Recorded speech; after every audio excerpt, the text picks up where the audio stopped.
Hey guys, good evening. Hello out there. Hi everybody. Sorry, a couple minutes late. So, we'll make up for it. So yeah, guys, welcome tonight. Tonight we are going to talk about Acerthorn. And he decided to sue the farms. And, no, we'll get to the reasons why.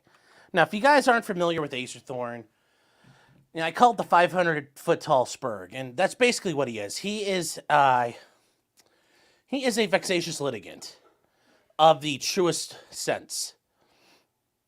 Oh, come on.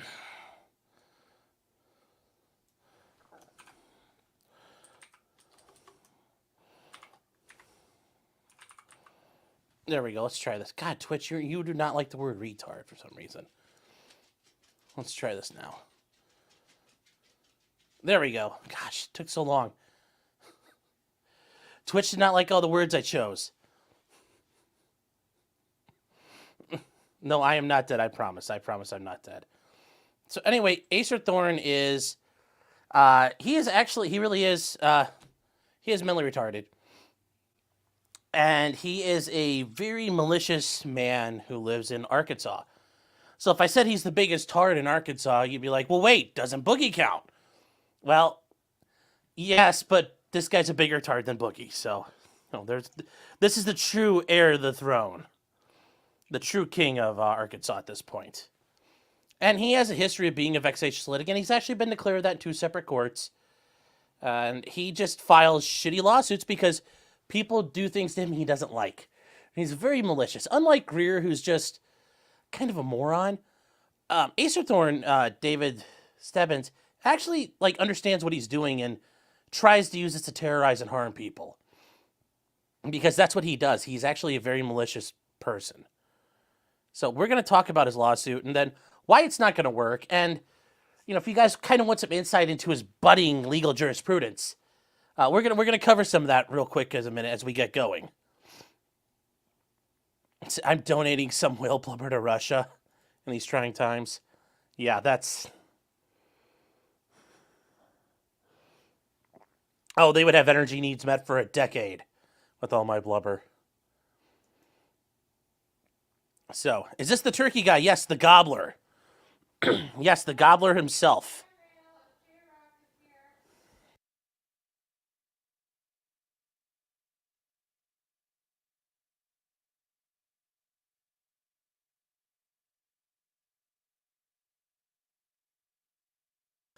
This is who we are. Says never heard of this guy. Okay, so basically he sues people everywhere for everything. Like he sued Walmart for $500 million. He sues everybody for exorbitant amounts of money. If he had won all the judgments he's ever filed, he would have $4 quadrillion. This is what this guy does. And he gets really mad at people. And it's fucking hilarious. He's got his own page on the farms, and this guy stabbed his own dad and then tried to sue his dad.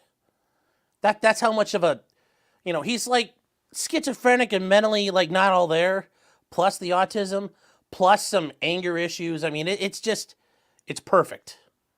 It's perfect. Now, one thing I do want to get into, this came from J-Rock today. So let's see what the hell this is. I was told to go check my P.O. box today, so we are going to do that. Also, happy Good Friday to everybody. And I hope everybody has a great Easter coming up. The great news is he is risen and Christ is still king. So that is the very good news for us out there. Is it ticking? No.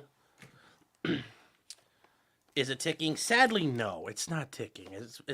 As pleasant as that would be to relieve me from this embrace that life has me in it currently, no, it's not ticking. Okay. So, J-Rock, I know you're in here, so... This is the dress Fanny wore backwards. Yes. Okay, so... No ricin, no white powder. I am really let down, chat. You know.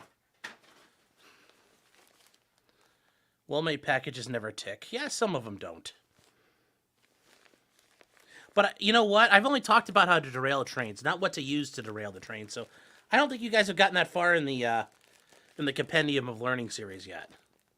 So let's see what this is.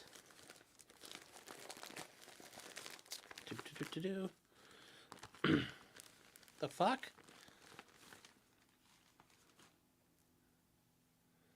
Fuck is this? What's up?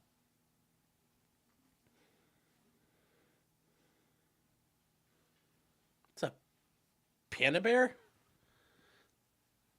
It's like a... Oh, is this a fucking hat? Yeah, I don't think this is going to fit on my head. It's a panda bear hat. There was a poll. Oh, there was a poll? Okay. Wait, pandas don't have, like, floppy ears. They got, like, cute whittle ears that only go, like... They're, like, this big. Aren't they? And, like, it's only this part. It's for my other head. Yeah. Wear it. I mean... Or you guys gonna try to turn me into Leonard French now? Along with some of his goofy takes? I hope that doesn't spill over. Yeah, this doesn't fit on my head. Even with the... Hold on. This doesn't fit, guys. Where's the hat for his chat? Well, I'll be fixing it for you. Yeah, look, this doesn't fit, guys. It's not on all... Like, it doesn't sit... Yeah, guys, it doesn't fit on my head. I got like an 8¼ inch head, man. It's like 63 centimeters. So it does not fit. You know, if it fits, it ships. That doesn't work. Put on, squeeze the handles. Oh, are you fucking kidding me? Okay, funny. Apparently 2.0 is going to help me make this bigger for my head. But thank you, guys. Thank you, J-Rock. My head is huge. I must be really smart, though. That's not at all the issue. I just have a freaking... I have an abnormally large dome. There's a lot of empty space in there. So no, the cranial size of a practicing lawyer, no. There's a lot of vacancy up here. I wish it was that full. So, all right. Pandas are safe around shot? Yeah, I think pandas are cool. They're pretty laid back. They just eat and, like, chill. They're too lazy to even coom. That's actually kind of impressive for an animal. Because they don't mate.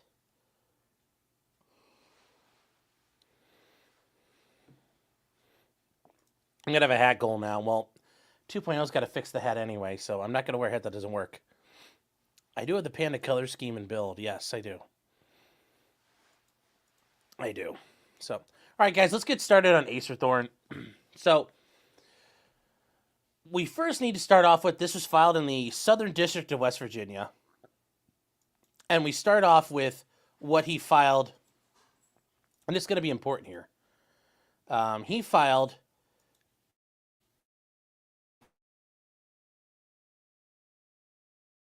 to pay court costs. Now, typically, you have to pay court costs if you want to file a suit. Why? Well, because courts, you know, a bit of a shakedown. They claim it costs money, but don't you already pay taxes that go towards courts? Yeah. So why does this happen this way? Well, because it does. Now, I know some of you are thinking, well, doesn't that mean you put a price on justice? Well, I guess welcome to America. You know, let me be your tour guide. So, this is an action to proceed. So, it's David Stebbins versus Joshua Moon and Lolcow LLC. Unlike Russell Greer, he at least got that part right. So, I guess, you know, so he's already got part of this right.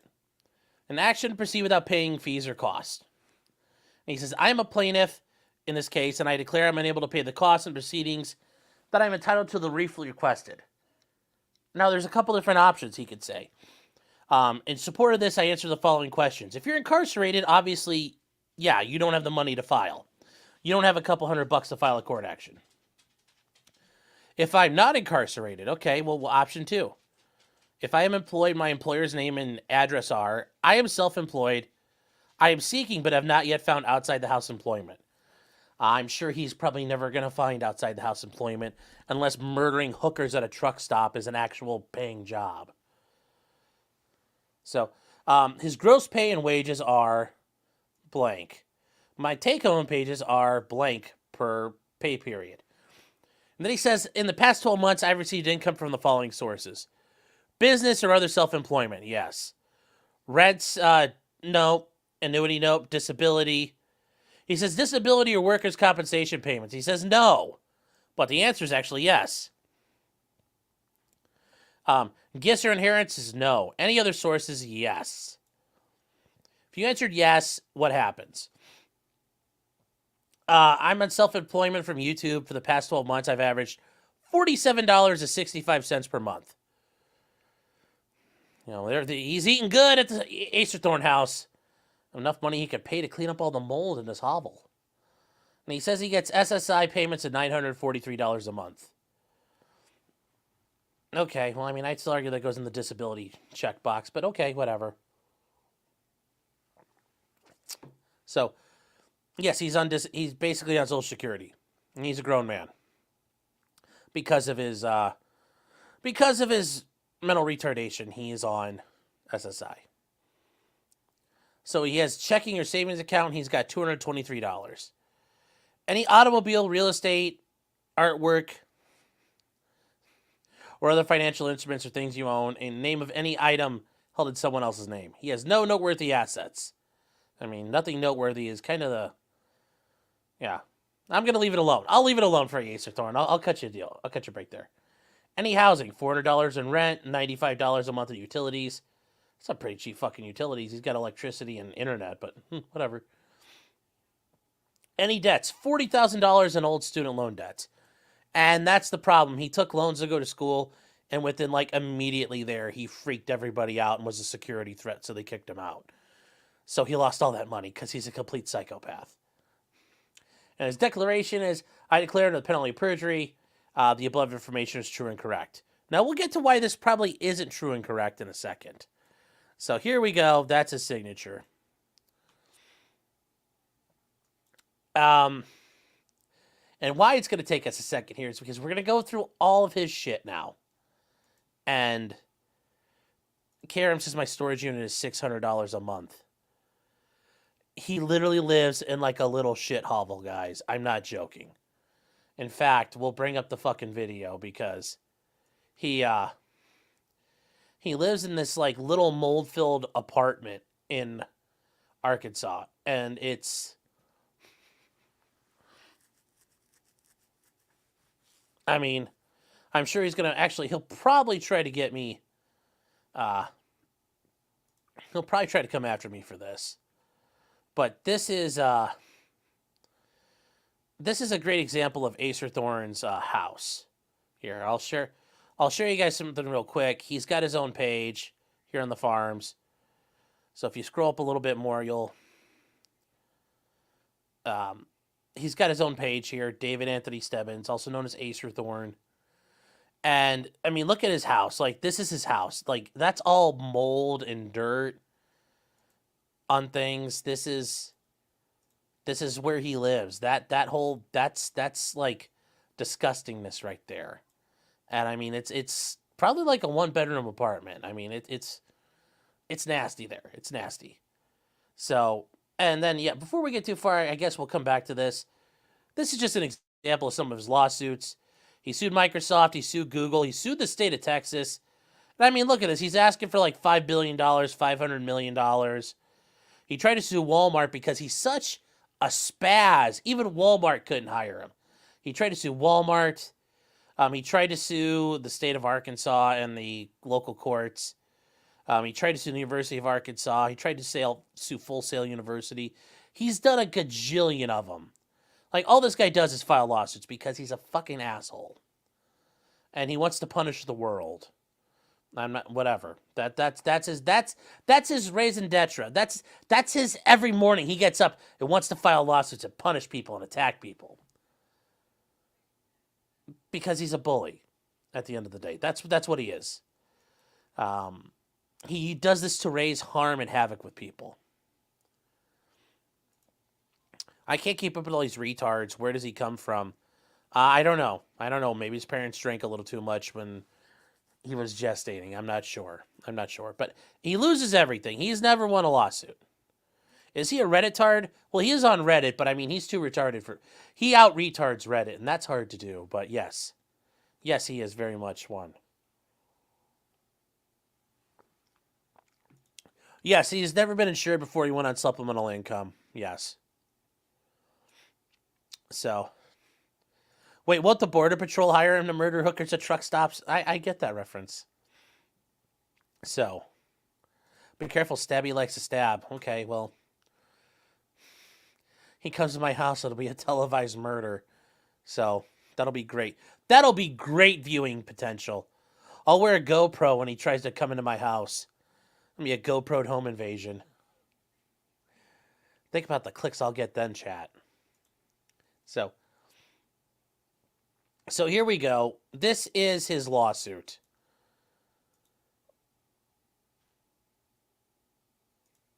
And this was filed on the 21st. So this is a copyright complaint. It's not a defamation case, chat. It's not a defamation case. Let me tell you. Once again, it's not defamation. So now comes the pro se plaintiff, David Stebbins, and comes after Joshua Moon, Null, and Lolcow LLC, which is the owner of Kiwi Farms. So, I am a YouTube and Twitch streamer who goes by the alias Acerthorn. Co-defendant Joshua Moon is the owner and operator of the business entity Lolcow LLC, a business which itself owns and operates the website Kiwi Farms. Lolcow is headquartered in the city of South Charleston, West Virginia, as evidenced by the following URL. That's not how you would do this. You would attach, like, the Secretary of State, like, LLC paperwork, and you'd attach that. If you really wanted to show it, but this is all notice pleading, so you don't have to, like, you don't have to, like, explicitly do this, but okay, fine, but you could just attach, like, Exhibit 1. It's their LLC thing. So I guess he thinks the judge is going to sit there and, like, type this all in and go look for it. This court is subject matter jurisdiction because he's suing over copyright. Yep. So there's no issues about diversity. There's no issues about claiming controversy amount. Nope. It is exclusive federal jurisdiction. He does say the court does have personal jurisdiction and proper venue because at least one of the defendants is headquartered inside this district. Yes. Lolcow's there, so this is a proper place to go. Unlike the District of Utah. So, yes, he's doing a little better than Russell Greer already. The following facts are necessary to understand the case. What is Kiwi Farms? Kiwi Farms isn't just a message board website. It's one of the most vile and toxic communities on the internet. The entire website is dedicated almost exclusively to harassing, doxing, and cyber-stalking their victims. Barnes & Noble sells books. Playboy produces pornography. WWE produces professional wrestling events. Acerthorn acts like a fucking retard and gobbles hot dogs. And Kiwi Farms apparently harasses, doxes, and cyberstalks people for its users' demented amusement. It's literally what they do. It's literally their entire business model. Oh. That part about Acerthorn eating hot dogs and gobbling is actually really true. He did do that at one point. Like he did for like 100% no shit do that. Like, and this is part of the reason why he sued people, because he accidentally left his camera on. But this is Acerthorn's in all his glory here. I think you guys should be able to hear this. Let me know if you can't. Institutions in the U.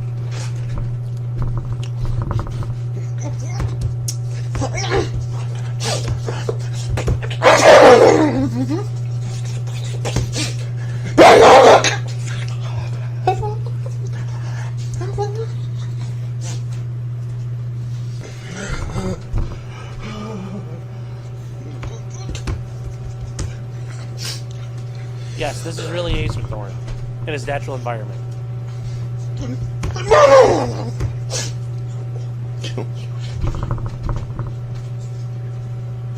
Or I will kill you.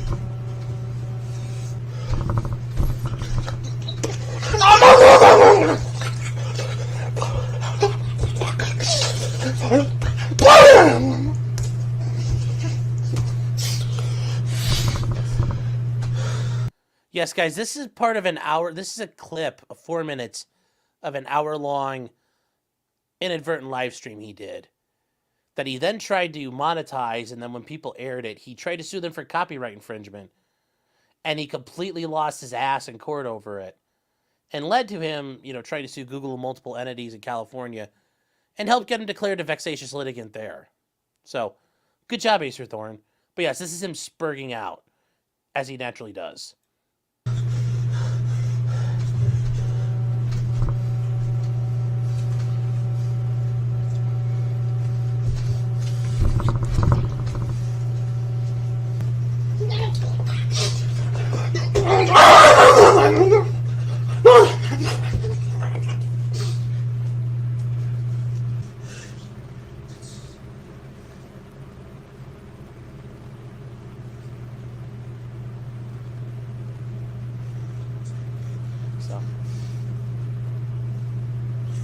So that's a good example of it. I'm sure Acerthorn's going to try to sue me for copyright infringement now.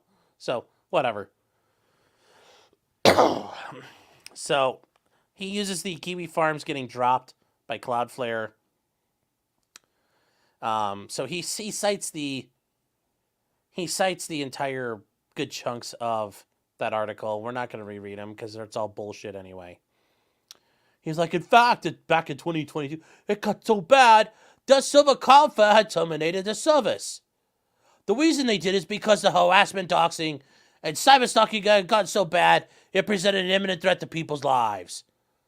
Yes, unlike the guy who has stabbed people. That's you, Acerthorn. Eventually, you'll probably hear about this one. So, hi, my name's Sean. I'm an actual attorney, so we're picking this apart there, Holmes. So, as Kiwi Farms has felt more threatened, they've reacted by being more threatening. We think there's an imminent danger. The pace at which law enforcement was able to respond to those threats, we don't think is fast enough to keep up. Yeah, it sounds like there were so many threats, huh? The farms is bad, chat. The farms are very bad. Prince and contributors to the forum were posting home addresses of those seen as enemies and calling for them to be shot. Citation needed. According to, Acerthorn goes on, this alleged threat to life is going on for quite some time now. In fact, the website has been known to harass 3 different people to the point where those people killed themselves. Once again, just citing the bullshit articles. In fact, the website is so gleefully dedicated to driving their victims to harassment, they literally have a counter on their website known as a Kiwi kill count. Dedicated to keeping track of how many people they manage to make themselves. No, the funny thing is, he doesn't actually go on the farms to put this all down. Instead, he just says, well, when it's down, I wet it in the article. So, just absolutely Sperg-tastic. And you're trying hard, Acerthorn. I get it. It's hard being a tard. I mean, I'm a little bit retarded myself, and yeah, I understand. The road is long with many a winding turn. But you'll get there someday. I bet the court loves this exclamation points. Oh, I'm sure the court loves this whole thing. So, this website serves as Joshua Moon's only non-nominal source of income. He admits as much on the website, where he admits he has suffered reputational damage from his association with the site, and therefore relies on donations from users to stay alive. The only reason I can afford to do this is because of the small dollar donos. If I could work a regular IT job, I would have, and I've tried. At the bottom of every web page on the site, you can find a link called How to Support the Forum that takes you to that post. Okay, what is this actually do for your lawsuit here, Acerthorn? Remember, you're trying to, this is just, what? I mean, you're worried about a guy who's actually making money out there in the world? Like, motherfucker, you're on fucking Social Security because you're too retarded to function as a human being. Like, I'm just saying here. And then he cites the case of Russell Greer versus the Farms and Null, and he starts to go on, and I mean, like, I'd ask if I was, this should be stricken. This is literally irrelevant. Sorry, Acerthorn, but this is spurging. Greer v. Moon, Sperg. I mean, we already know. Yeah, Russell's getting his ass kicked because he can't fucking file anything right, and the 10th Circuit fucked up. So, yeah. Now, they do bring up that the 10th Circuit did hold, and this is the problem though with Acerthorn. The 10th Circuit held that the reposting of the takedown notice combined with the refusal of the infringing material amounted to encouragement and a user's direct copyright infringement. And they're saying it could be. They're not saying it was, because if it was, then there's no point in having a case. That's not how that works. They're saying he does have a valid theory that has to be proven. So, they cite the 10th Circuit case here, and he thinks that helps him. Moon then appealed it to the Supreme Court. Yep, and at the time of reading, the petition assert is still pending. Now he gets to his interest as a YouTuber. As a YouTuber, my job is to create videos and upload them to YouTube. I'm a member of the YouTube Partner Program, as am I. Which means that whatever advertisements play on my videos, I am eligible to receive a portion of that revenue. The more views my videos get, the more ad impressions get shown to viewers, in which turn increases my ad revenue. As such, everything I do as a YouTuber should be geared towards getting more views on my videos. Yeah, okay, cool. YouTube's an extremely complex algorithm that lets you determine how many views get. While nobody except the highest ranking employees at YouTube know exactly how it works, the general consensus is the following factors are important, yes. The click-through rate, yep. The average view duration, yep. Binging, yes. If you watch the entirety of a video, but then immediately click on another video, yeah, that actually helps a lot, okay? Just the overall engagement, yeah, comments, likes, even dislikes. If 1 million people dislike a video, that's massive for the algorithm. As such, everything I do as a YouTuber should be geared towards improving my overall algorithmic support. However, all these views have to happen on YouTube. If the watch time and engagement happens on another site, YouTube doesn't factor it in, which means he doesn't grow, get more viewers, and get more revenue. So he claims he owns the following copyrights. My copyrights. In February 2023, I contracted with a composer in Argentina. So you engaged in commission work with a foreign artist. You engage in commissioned work. But you're trying to claim you're too poor to file. But you're commissioning music. How does that work, Acerthorn? You're poor, but you're out there spending money on composers. Now, I know ultimately you went on Fiverr or some bullshit website to do it. Because you can listen to it. It's very derivative work. It's very boring, very repetitive, monotonous.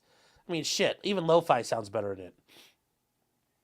But you're claiming you're commissioning works from foreign artists, yet you're too poor to file a lawsuit.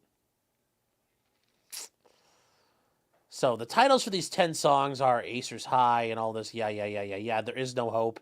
That's very revealing. Blinding Rage. Yes, as you scream and smack your head in your apartment. Epic Moment. Yes, when you completely fuck up and get labeled as a vexatious litigant.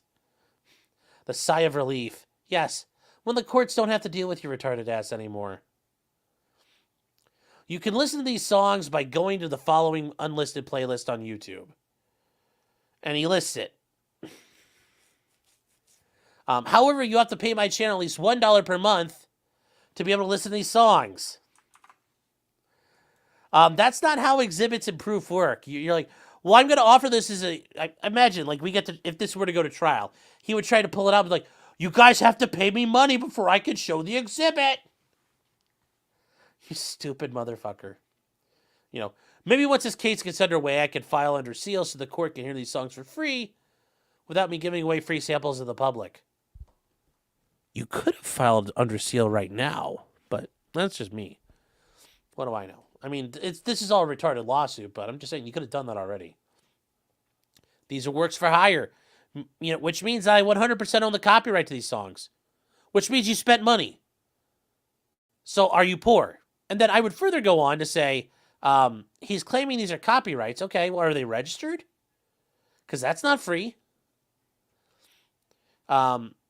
These songs are legally eligible to be works for hire because they were intended to be used as background music for a YouTube channel. Therefore, they qualify as supplementary works. Specifically, they were composed as part of a motion picture or other audio-visual work. Thereby mean legal definition of a work for hire under the Copyright Act. Yes, and you've established that you are now spending money and engaging in commission work. Barring that, Navarro and I signed a contract written by an American attorney at our behest. So you not only paid for commission work, you commissioned this artist to make you stuff. You then hired an attorney to write up a contract. An attorney who probably specializes in copyright or has a focus on it. So you're hiring attorneys, but you can't afford to pay the filing fees. Do you understand how this looks there, Acerthorn? Do you understand there's an issue there? You know, if I was Harden, I'd be bringing that up. Like, but bro, how are you doing this? You spent all this money. You're $47 a month. Did you get the contract written for $47? I mean, I find that hard to believe.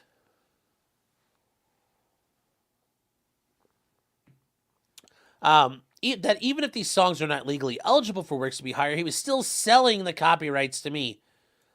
When I showed this contract to Identify, they accepted this contract as proof I was indeed the sole copyright owner. Although he said my attempts to do business with them fell through the cracks for other reasons. I'm sure because you're a fucking loon.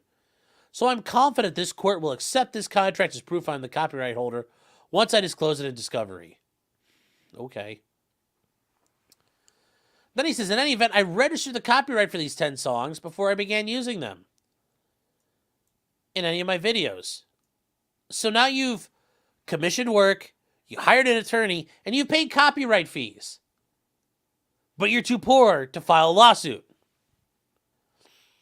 Sounds like somebody's lying in front of the court here. And, lying in front of the court is never a good idea. Did he hire Kurt? No, I don't think so. All the videos from that playlist are members only, LOL. Yes. So. Oh, imagine if he tried to sue Sean free content. Yeah, that's not going to work. No hot dog song, though. Odd. Yes. He should have hired Russell Greer for the music. I know. There should have been some lolcow cross-pollination going on there.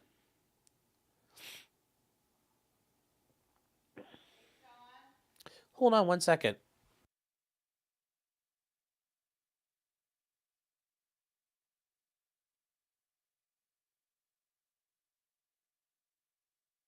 Oh, see David here. Hi, David. How are you doing? I'm making law simple. Hope you're doing well.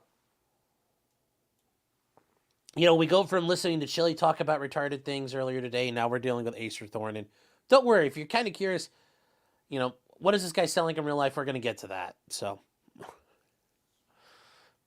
will Acerthorn be your Monty, Sean? No. I'm not. He does not. Monty's fairly competent overall when it comes to filing things. Acerthorn can't. So, hold on once.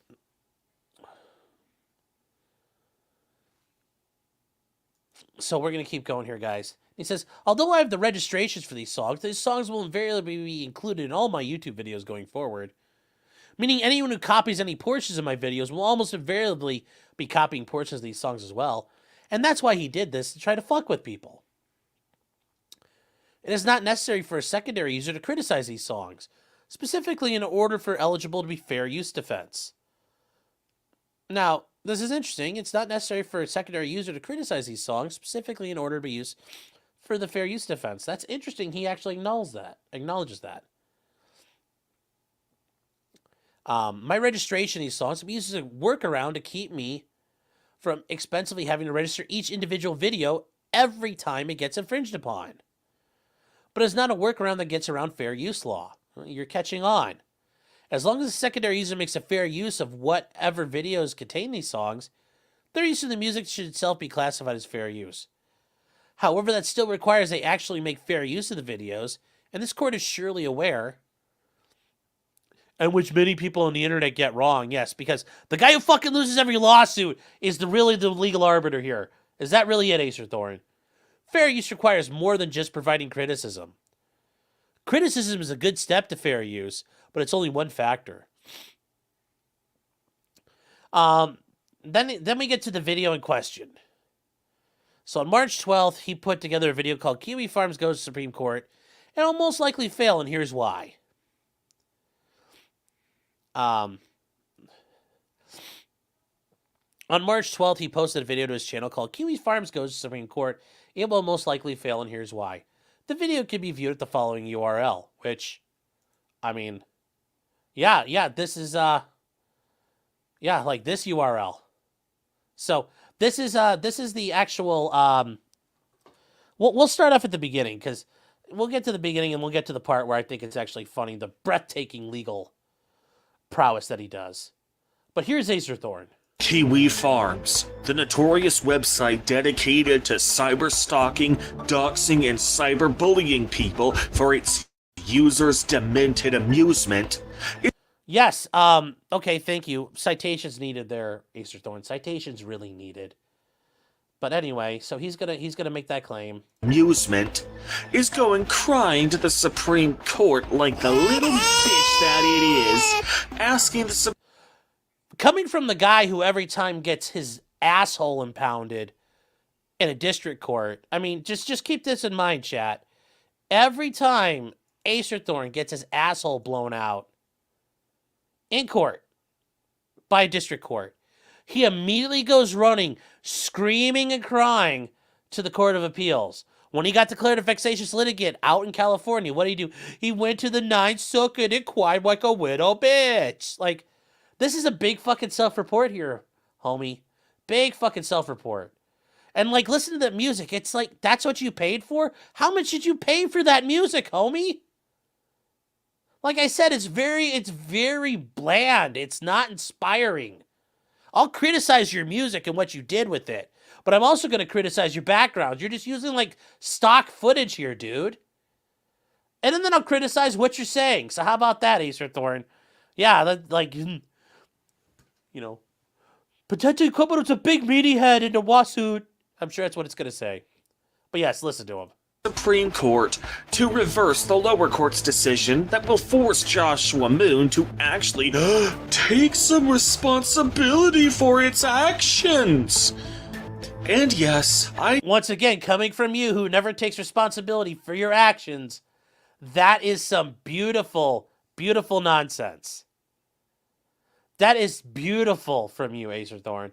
You take some responsibility. It's like, homie, whenever you ever taking responsibility, you fucking sue everybody. So, can't wait till I read the lawsuit against myself. Oh. Does he have a P.O. box I'm going to send him? No, do not tip the cows, guys. Do not tip the cows. Leave them alone. But, like, the spooky music, it's like he told the guy, like, use the shitty music they use on 2020 episodes when they're talking about the wife meeting the husband before they get married and he's about to murder her. Like, this is just garbage. This is just garbage. I just used the pronoun it's to refer to Joshua Moon instead of Kiwi Farms. Do something about it. I mean, I kind of need to do something about it because you started out by talking about Kiwi Farms. And now you're talking like it's, and now you're saying, but it's, I'm referring to another person. How does that work? You literally skipped over the transition to null. I don't get it. I don't get it. I do not get it. I don't get how you, like, do something about it. It's like, yes, I'm going to explain your fucking grammar is awful. And then using, like, you're talking about copyright infringement? Acerthorn, I really have a quick question. Is this picture copyrighted? I bet it is. I bet it's somebody's somebody's licensed work you probably need to get a hold of. Did you pay a license for that? Is this royalty-free work? Did you get that checked out there, homie? I mean, or is this like, did you manage to find some hooker at a truck stop who would pose for you? I don't know. Is this before you murdered her? Is this when you said, like, hi, would you like to hang out with me? And she's like, fuck you. But I'd like to, I kind of wonder if that's copyright infringement there, Acerthorn. Or is it different when it's you? Who knows? But, In any event, the Supreme Court is highly unlikely. Also, I'd like to know, are these graphics royalty-free and free use? Because I'd like to know where these came from. Because this just seems like stock nonsense. So I don't know, is it? Very interesting questions. Very interesting questions out there, Acerthorn. To agree to hear this case, and today, I'd like to share with you why. What's up, guys? Acerthorn here, and this is my latest hot take on some internet drama. Oh yeah, hot. Spicy hot, like a fucking ice cube. So anyways, he gets to explain why he thinks is going to happen here. And this is the level of legal scholarship he has. Here we go. Now, right out the gate, this is the first reason why the Supreme Court is almost certainly not going to grant this petition. Why? Because he completely messed up on this matter. He messed up. Yes, the guy who loses all the time is going to tell you why he messed up. The guy who went out and spent like real money, thousands and thousands and thousands of dollars, hiring an attorney, getting this done. Oh yeah, no. Don't listen to me, guys. Here's how he messed up. Gobble, gobble, gobble, gobble, gobble. Yeah, this is why Joshua Moon messed up, guys. Here we go. It's brilliant. Supposed to can explain to the court why they should even agree to hear the case in the first place, but instead, as I read this petition, yes, the reasons for granting the petition. This is the reason. The reasons.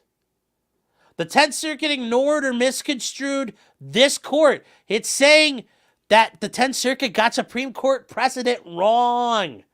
That's a pretty big reason there, Acerthorn. That's how this works. Hey, higher court, a lower court fucked up your ruling.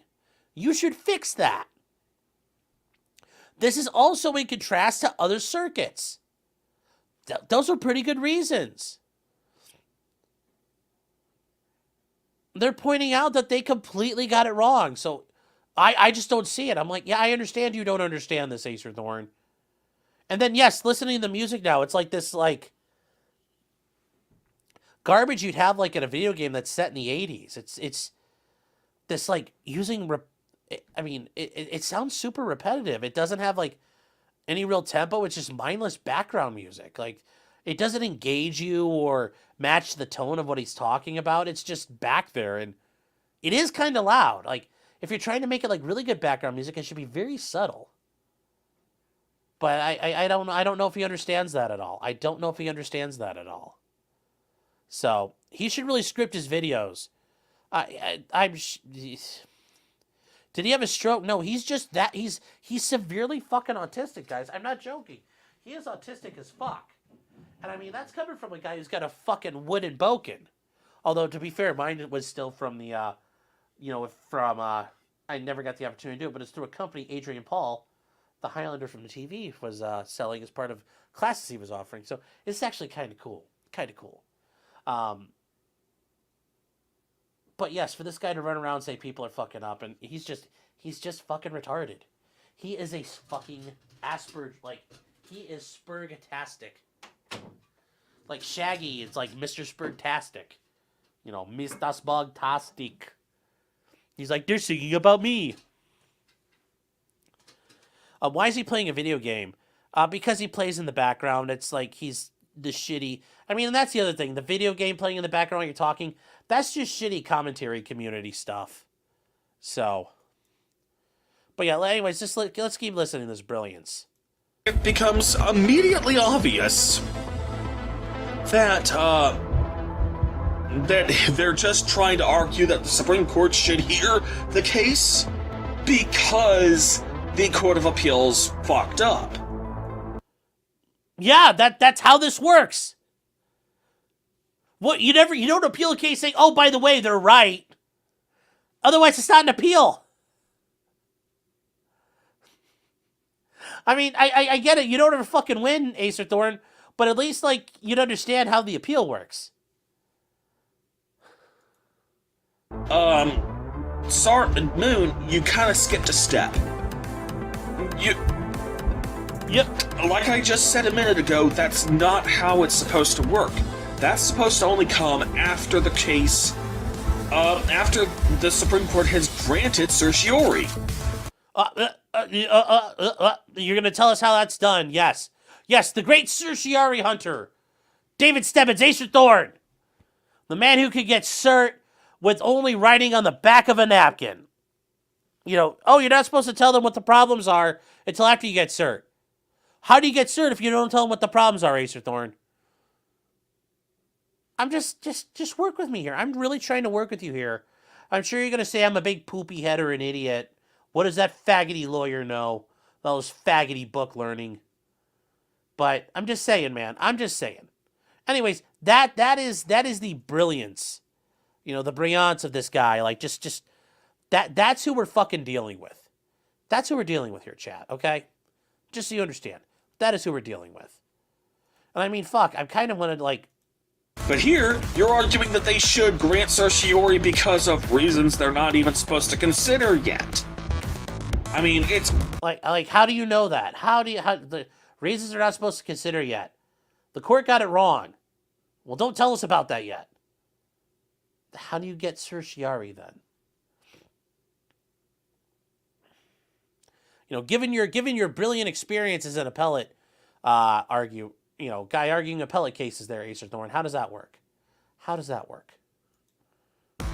It's kind of like if you were to argue that if a prosecuting attorney were to argue that the defendant is guilty because of reasons that relate to the sentencing.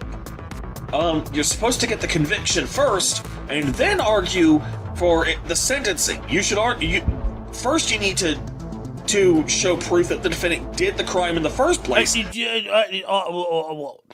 What? What, mate? What? Speaking of the guy who's been on both sides of that whole criminal thing here. Yes, I have to seek a conviction before I can get a sentence. But for the appeal, you have to present reasons why they should grant your appeal and hear your appeal. And those same reasons are the reasons you're going to argue on appeal. I mean, you understand how... Well, no, you don't understand how this works, but I'm trying to explain it to you. You go to the court and say, hey, court, lower court got it wrong. Here are the reasons why. And the court says, oh, those are compelling reasons. We'll grant your appeal. We'll now allow you to brief it. Okay, and then what are you going to do? You're going to spend even more time explaining why those reasons are true. Ta-da! That's how you do an appeal, Acerthorn. Then you can start arguing about aggravating factors that justify an increased sentence. You can't just cut straight to the good stuff. There's a certain process that's involved here. And you've been involved in this process, huh? You've been involved in this process, Acerthorn. That being said, even barring that, it's become pretty obvious that Moon's lawyers who are submitting this petition for writ of certiorari, or rather this brief on the merits that is wrongfully classified as a petition for a writ of certiorari. Also, I've been listening to the background track now. It's very repetitive. It's only like 20 seconds long, and it just keeps looping. It really doesn't sound like there's anything there more than like 20, 30 seconds, and then it just starts all over again. I mean, there's no... It's just monotonous. I mean, God, it's just garbage. I mean, really, and like I said, it's way too loud. It should be a lot softer if you're trying to present this in a video. Notice, this is like critiquing all your stuff, Acerthorn. So, like, make it fun of your music, make it fun of your... just everything here, homie.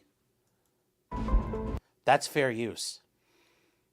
It's clear that you aren't considering the actual factors that the Supreme Court looks for. Also, I don't know what game this is, but I feel like it's kind of murking the shit out of you a little bit. Now, I've actually posted this source a couple of times on this channel already. Suffice it to say, however, there's a problem with that. The webpage no longer exists. So you actually... Oh, I read a website. These lawyers are wrong. Once again, guys, this is the totalness of his brilliance. But we'll get back. Let's get back to the case. Oh. I know you're out there. I know you're out there. To Acerthorn's credit, he knows a lot better than Regatta does. Maybe on copyright, but I mean, it's probably not defamation. He may have an invalid copyright. I don't know about that. I wouldn't get that far because I'm not a copyright expert. This is Destiny 2? Destiny's a good name.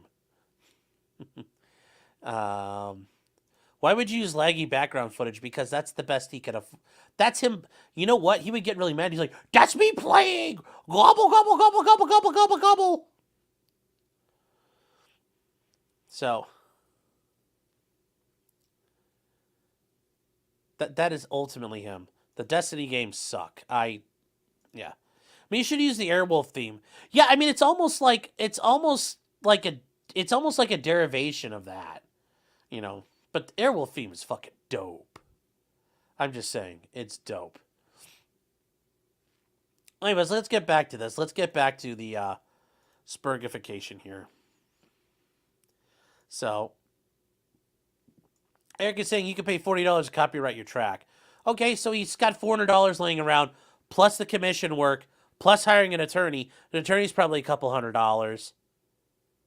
So he's not poor. Anyone says Destiny wasn't fun is coping and probably gay. Well, I mean, like, Destiny's not fun to listen to, and I never played the Destiny game, so. Jonathan Thompson says, although using his logic, does he have a license to view the video game footage he's using? Seems similar to others are using his music in their critique footage. Yeah, but the companies don't... That's actually not an issue because there's a million content creators out there who use video game footage of, like, they're playing video games while they're commenting over, like, it's kind of like a background track while they're commenting on things. So, no, that's actually, like, normal. That's not a problem at all, really. So, audio and visual are a nervous system mumbling, destroying mumble staccato. Yes. Oh, I'm sure Acerthorn's going to get mad at me now. But let's keep going. I kind of enjoy it. It'd be fun. So on March 12th, I posted the video to my YouTube channel. Okay, and we just looked at it. How in my personal, non-binding layman's opinion, did not believe the Supreme Court was likely to grant the petition for writ of certiorari in Joshua Moon's case. Now, I agree, the odds are very much against him just based on odds alone, but I do think the court would like to hear this because this is a very novel issue that the idea of contributory copyright is being, especially if we can get a circuit split, that'd be really good. Now, he says, throughout the video, I use 6 of my 10 copyrighted songs as follows. Talks about all the time frame we looked at, 1803 to 1359, sample of life. Not much of a sample and not a very impressive life. This means anybody who reposts this video in its entirety necessarily infringes on 6 different copyrights. Also known as $4,500 to $900,000 statutory damages worth of infringements. Of course, fair use is still a defense, but fair use requires more than just providing a little bit of token criticism here and there. Also in the description of that video, you can see that I included the message, copyright Acerthorn 2024, all rights reserved. This entitles me to the benefits of 17 U.S.C. 401D. So D's nuts. The songs in the video are all unpublished. It is also worth noting that all 10 songs, as well as the video, all fit the legal definition of unpublished. Really? Do you think that they're unpublished? Because they're up on the internet for me to look at. They all fit the legal definition of unpublished, just because they were only ever posted to YouTube. Are you sure about that? Have you read YouTube's terms of service? It's considered published, and you're putting it out there for everyone to see? I would be really careful about that if I were you. Because that's not that. If that's not the definition of published, Acerthorn, then what is? By your logic.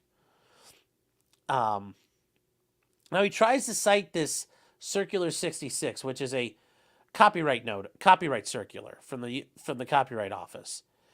It's entitled to deference pursuant to Chevron Incorporated versus Natural Resource Defense Council.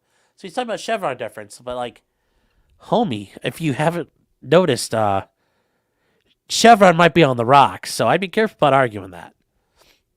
But given you're such a brilliant jurist, you already knew that, Acerthorn. Chevron might take a big hit coming up. So just work on that. So the fact our work has been placed online or posted on a website does not necessarily mean the work has been published.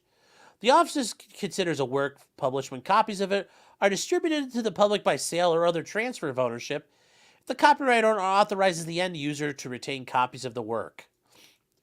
Merely displaying or performing a work online generally does not constitute publication. Just because an end user can technically reproduce a work does not necessarily mean the work has been published. You're right. But you're doing this to generate income.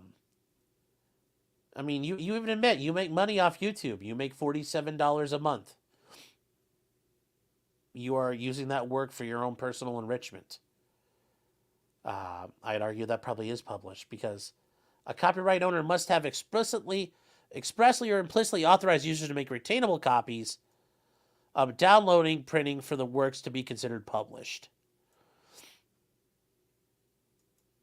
Have you read YouTube's terms of service? Because, yeah.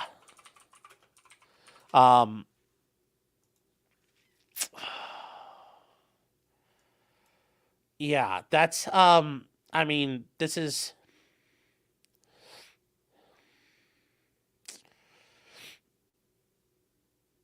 well, actually, hold on here. Actually, I need to go back here for 1 second.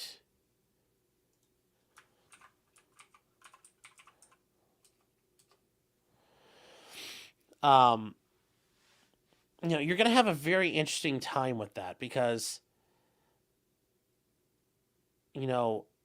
how is this going to work here, Acerthorn? I don't think you understand.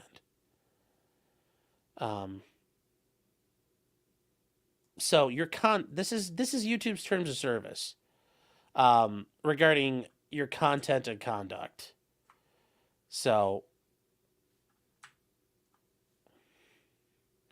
you may be able to upload content to the service. They talk about the community guidelines here. And it says you retain ownership rights, however, do require you to grant certain rights to YouTube and other services as described below. By providing content to the service, you grant YouTube a worldwide, among other things, a worldwide, non-exclusive, royalty-free, sub-licensable, and transferable license to use that content, including to reproduce, distribute, prepare derivative works, display, and perform it in connection with the service and YouTube's business. Huh. So let's go back to this part. It talks about reproducing, distributing, preparing derivative works, displaying, and performing it. Huh. I mean,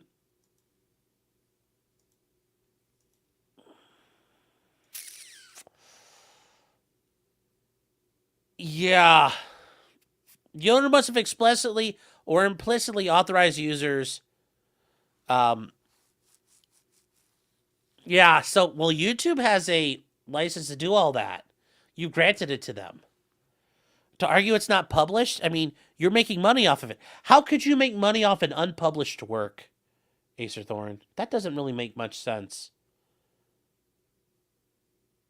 Because you allow YouTube to license it and do whatever the fuck they want with it. So, yeah, Judge is going to love explaining this, yeah. So, added you in the Discord. What happened now? You didn't send anything to me in the Discord. Where did you at me? Where did you at me? I don't see it. Okay, well.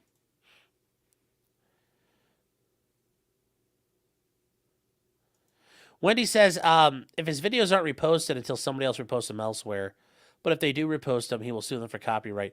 Well, his argument is, I haven't allowed anybody the right to go repost them. That's what he's trying to argue. I haven't allowed anybody to go repost these, so therefore, that's not legal. That's what he's trying to get at, Wendy. So, yes, the idea if they do repost them, he's sued for copyright. How does that make sense? Well, that's what he's getting at. It doesn't... You're understanding his argument, but his argument doesn't hold water when you look at how the real world actually works. So I get it. You shouldn't look at this and say, "Oh, it makes sense to me," because if it does, that's not a good thing. Oh, you're not adding at me. Okay, thank you. So we keep going though with this. So yeah, I would argue that YouTube, there's already a license out there and it's published. I mean, I presume all my works are published. I don't know how you would argue they're not. But, hey, whatever, Acerthorn. You are the legal scholar. You're the legal scholar here. So, the concept of authorization and publication can be complicated and may have serious consequences for the author or copyright owner.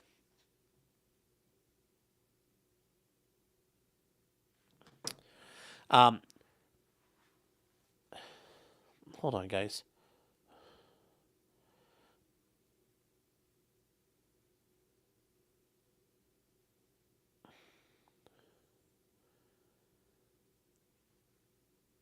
Oh, okay.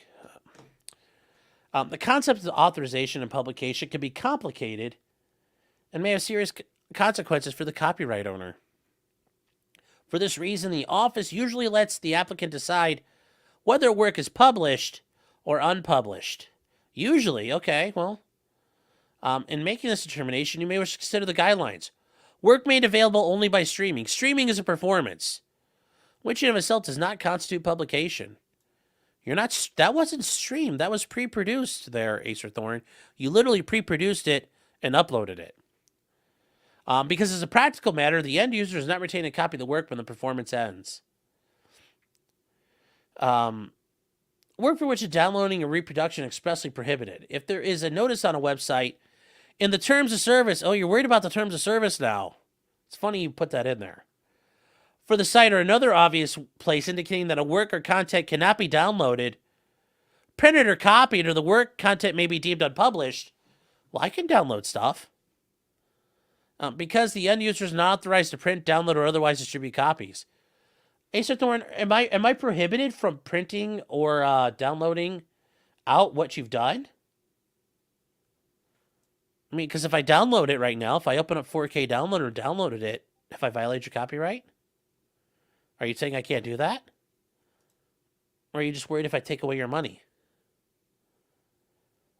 That's, just curious here, Like I said, I'm just Ed Sheeran. I'm just thinking out loud right now. Work posted about the authority of the copyright owner. The fact that work was posted on a website without authorization does not constitute publication. Even if the work can be downloaded or printed from that site. Okay, this is actually true. Because the copyright owner did not authorize the end user to retain copies of that work, and that's a fair argument. The important sections of that excerpt were bolded and italicized for emphasis. Interesting, but let's see. Circular 66 U.S. copy. I forgot to download this earlier. Office. So let's see here. Circulars. Oh.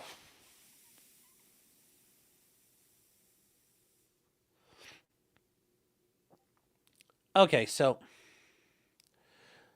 and here's the neat part about this. Notice it's the copyright registration of websites and website content. Oh,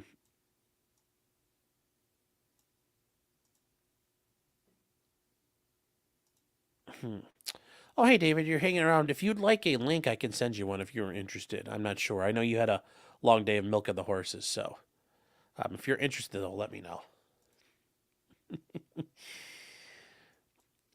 So, yes, websites and website content. Do you really think this falls under a website or website content? I mean, because they explain what a website is. For registration purposes, a website is a web page or set of interconnected web pages, including a home page, located on the same computer or server, prepared or maintained as a collection of information by a person, group, or organization. That doesn't sound like a YouTube page. I mean, it doesn't. I mean, that's a stretch. You know, just kind of throwing that out there. So, yeah, there's a lot of things here. So he found some stuff that works, but it doesn't necessarily work that way. The website as a whole. We're not dealing with the website. So,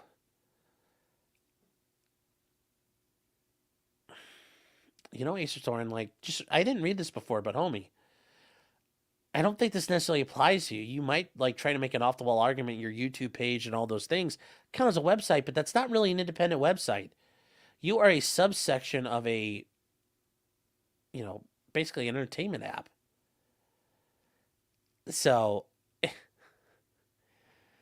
yeah, this is, you know, and here's an interesting thing, because you know, the public by sale, you're distributing the public by sale. I mean, you're making money off of it. So if it's not for sale, I mean, you've monetized it. It'd be hard to say that you've monetized something and it's not published. But hey, what do I know? Just what do I know? So that's so yeah. Oh, and this is interesting here. This is interesting. Work made available through an implied license. It may be unclear whether the copyright owner authorized the public to retain copies of the work if it's posted on a website, and there's no evident statement of the terms of service for the site on the webpage where the work is displayed, stating the work can be downloaded, copied, forwarded, shared, or printed. You know, well, remember, YouTube has the right to do that. So, this is kind of, there's some license here, David. This is not probably going to go the way you think it will. You're going to have to gobbling up all your stuff. So, and you know what? Maybe I did mess that up, but I'm willing to bet that I'm probably more likely right than wrong on that. So, because notice, he doesn't include that one here in all the things he's highlighting. Notice, he didn't include that. He didn't include that one, huh? He picked and chose. Applying these rules in the instant case, none of the copyrighted works in question here qualifies published, according to you. They are merely performed on my YouTube channel, not licensed or sold. So you're not making money? There was no option to download these works offline for viewing except by third-party means. Okay. YouTube expressly forbids downloading any videos off their site except through the methods they themselves provide. So you can do it through the terms they provide. Nor have I hosted any of these songs or the March 12th video on any services besides Twitch or YouTube. So there's no way I posted it to any website with expressly authorized third-party downloading. Okay, but you licensed it out. I mean, it's published. YouTube has a license, and you've published it, and you've made money off of it. To argue it's unpublished and you're making money off unpublished works kind of defies logic. But you are retarded, so that makes sense, I guess. On Kiwi Farms, any videos that are posted can be downloaded. However, since I, the copyright holder, did not put them there, that still does not cause them to be considered published as a matter of law.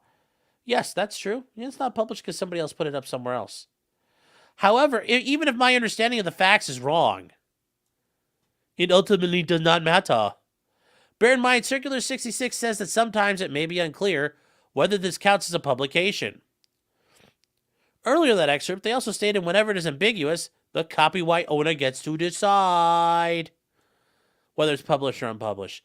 This means that the burden falls on the defendants to prove not just that I am wrong about this, that I am objectively unreasonable in forming my belief. You are.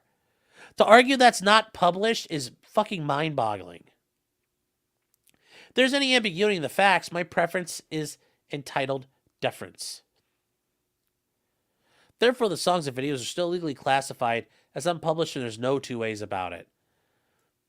Unless the court disagrees with you, but we might not even get to talk about this. So, now we get to the infringements chat. At approximately 6 p.m., some Kiwi Farms user by the alias Bruno Poroznik posted the entirety of my video about Kiwi Farms going to the Supreme Court. There were no changes or alterations by this point that could constitute fair use. The only change he made was reducing the video from 30 frames per second down to only 10 frames per second. And by his own admission, he only did that because nothing of value was lost as a result of that change. That's an insult. I don't think you understand that.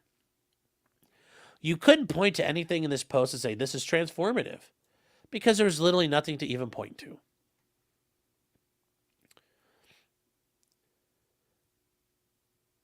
The primary purpose of reposting my video was to enable the farms to see my video without giving me any algorithmic support.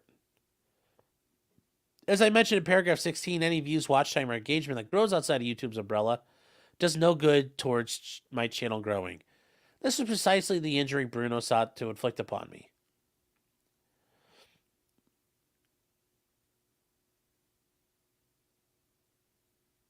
But you want to use it to increase exposure to the public. But you're still not publishing it.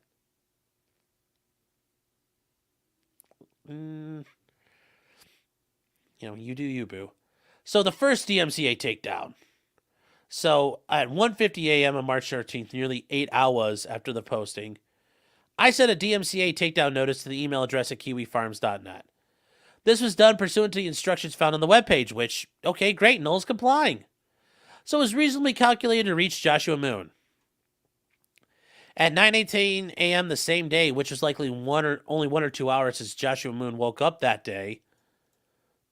Okay. Just Spergy, I guess. The co-defendant Joshua Moon posted on the username Null, made a post in that thread stating, Bruno, Acerthorn is DMCAing your archive. To be safe, you have to split it up into chapters and add commentary to justify each segment being uploaded by fair use. Add some sort of criticism or commentary. Yes, that's so. He's saying you're archiving of it because that's what it was, Acerthorn. It's archiving all the stupid shit you're saying. We're documenting that. And Null told him, you have to comply with the fair use doctrine. So change it. You can't just leave it. This post does still exist at the time of the writing, can be viewed. Yup. Okay, so Null said you're doing something wrong, fix it. Did you not want Null to have this guy fix it? What's the point? What is the point?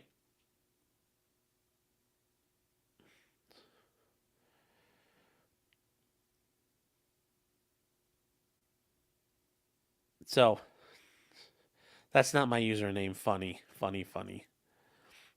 So you want them to fix it, but now you're mad that they're not fixing it. So 3 minutes later, Null posted the entirety of my DMCA takedown notice without any information being redacted. We already know where you, like, your docs is out there, dude. So what does it matter?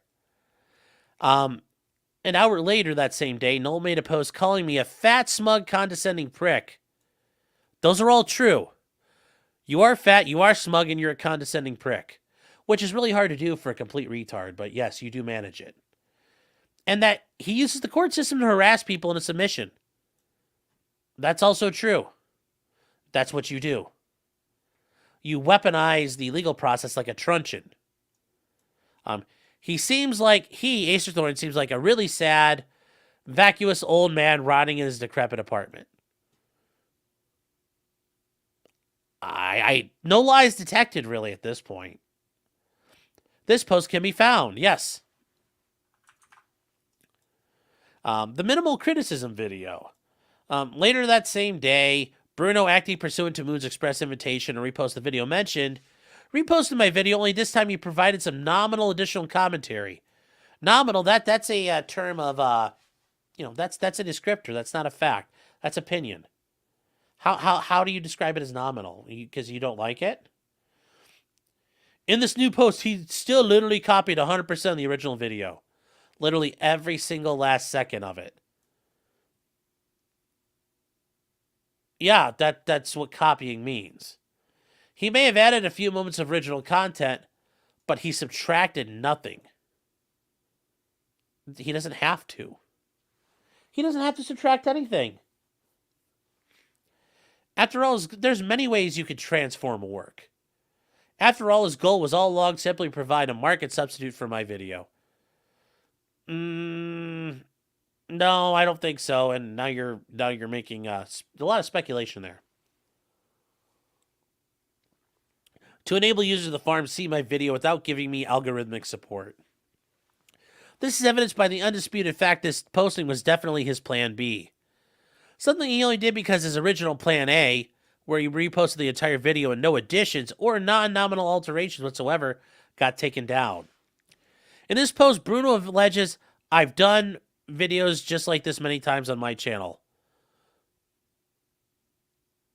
Which is a blatant lie. I never did that once. Going back through some of your shit, you do some nominal commentary yourself there, Holmes. Well, it may be true he provided some amounts of nominal token criticism in this version of the post. His criticism is few and far between. For example, not counting the opening and closing segments, which were not dedicated to criticizing my video anyway, I was only able to find 3 segments where he provided more than 20 seconds of original content. By contrast, I was able to identify at least 4 segments in this reposting where well over a minute of my original video was played without interruption before finally stopping to give any original commentary. And over a dozen segments where more than half a minute of my original video was played without interruption. That sounds like quite a few times where there's interruptions. So there's 3 segments where he provides more than a total minute of content. You identify 4 segments where there was an interruption after a while, and then over a dozen where more than 30 seconds goes by. I mean, do you want him to be like me where it's like EFAPing it? I mean, he sounds like he's done multiple times. Like, it sounds like your video is broken down into 20 different spots with varying lengths of criticism. That sounds pretty good. When he finally felt like providing the original commentary, what little commentary he did provide was the very definition of threadbare. For example, literally all he said was no thank you in response to my proposal that he watch another video on my channel. That is not criticism or commentary. I guess you're not good picking up on social cues. That is entirely criticism and commentary.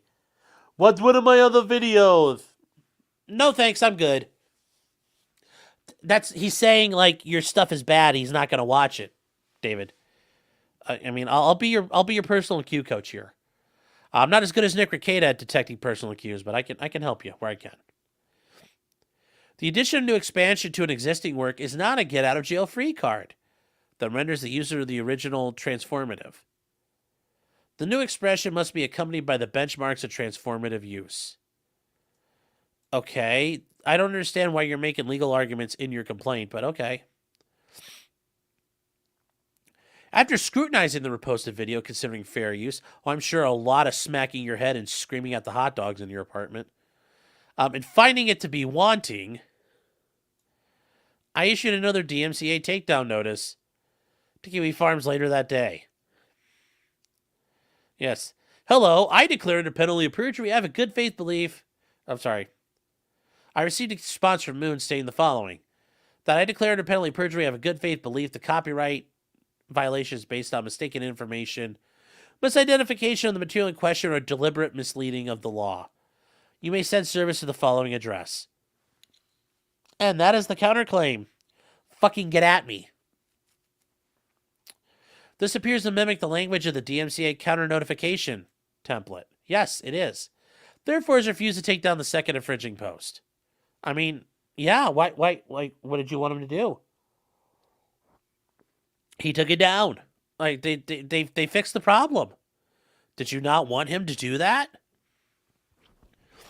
For the reasons below, I set forth my copyright claim. So, Part 4-1, yes, because using Roman numerals and Arabic numerals makes total fucking sense. I mean, my God, dude. Like, the dumbest fucking Sperg ever. You know, prima facie copyright infringement. To prove copyright infringement, a plaintiff must show that it owned a valid copyright and the defendant copied the original elements of its copyrighted work. Yep. The factual allegations of this complaint sufficiently plead that I own the copyright to the music and video I created. Oh, meanwhile, the factual allegations of 3-4 of this complaint allege that Bruno copied the original elements of said video and displayed them on the farms. Yes, specifically, it's a violation of my legal monopoly to make copies of the work, as well as my monopoly to publicly perform and display the work. Yes, and they took it down, so they complied with your DMCA request. They literally complied with it. They took it down immediately.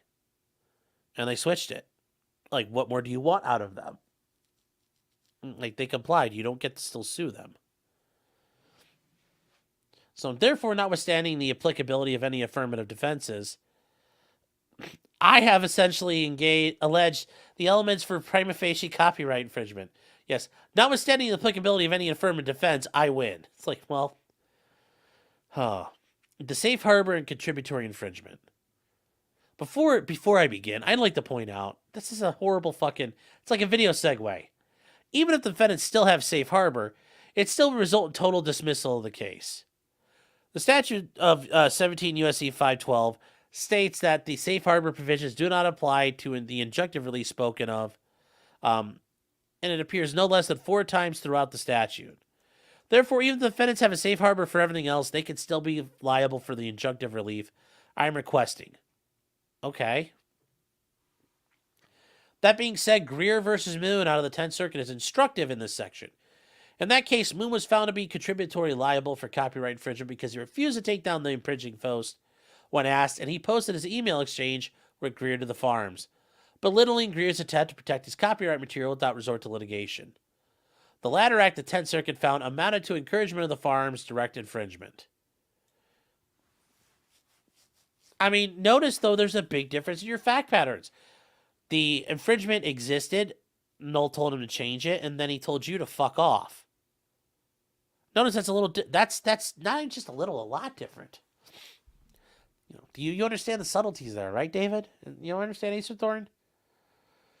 You know, the instant case of this complaint sufficiently alleges that Moon had actual knowledge of the infringing post and refused to take it down. He did told him to take it down. They switched it out. Meanwhile, the post mentioned in paragraph 43 clearly demonstrates the belittling that is contemplated by the Greer court. This leaves the encouragement factor as defendant's last bastion of hope for avoiding liability. However, not only did he repost the DMCA takedown notice, what the 10th Circuit explicitly held amounted to encouragement. But also, as I allege in paragraph 42, he made a separate post where he literally encouraged Bruno to repost the video criticism and commentary added. It's hard to imagine a more textbook example of encouragement than Willoughby encouraging him to do it. He told a guy to comply with the law. Do you not want him to comply with the law? He told somebody how to comply. He told somebody how to comply with fair use. Do you not want people to comply with the law, Acerthorn? Therefore, defendants have lost their safe harbor and are vicariously liable. Do you even know what vicarious liability means? Like, I would pay you $20 if you know what that means, Acerthorn. Of course, none of this matters as long as the second video qualifies as fair use. However, as I mentioned several times in this complaint already, and about to go into much more detail momentarily, I'm sure they're thrilled about reading your brilliant analysis. Fair use requires a lot more than providing a few moments of token criticism and calling it a day.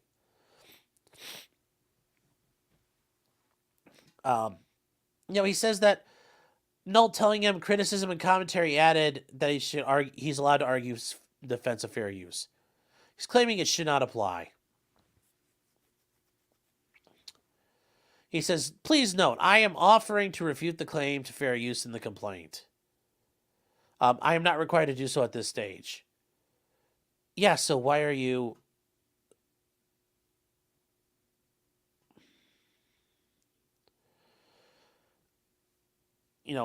I'm offering these facts to make a token argument here as a courtesy, not a requirement. Yes, it is just your graciousness, so we can understand your brilliance. Okay.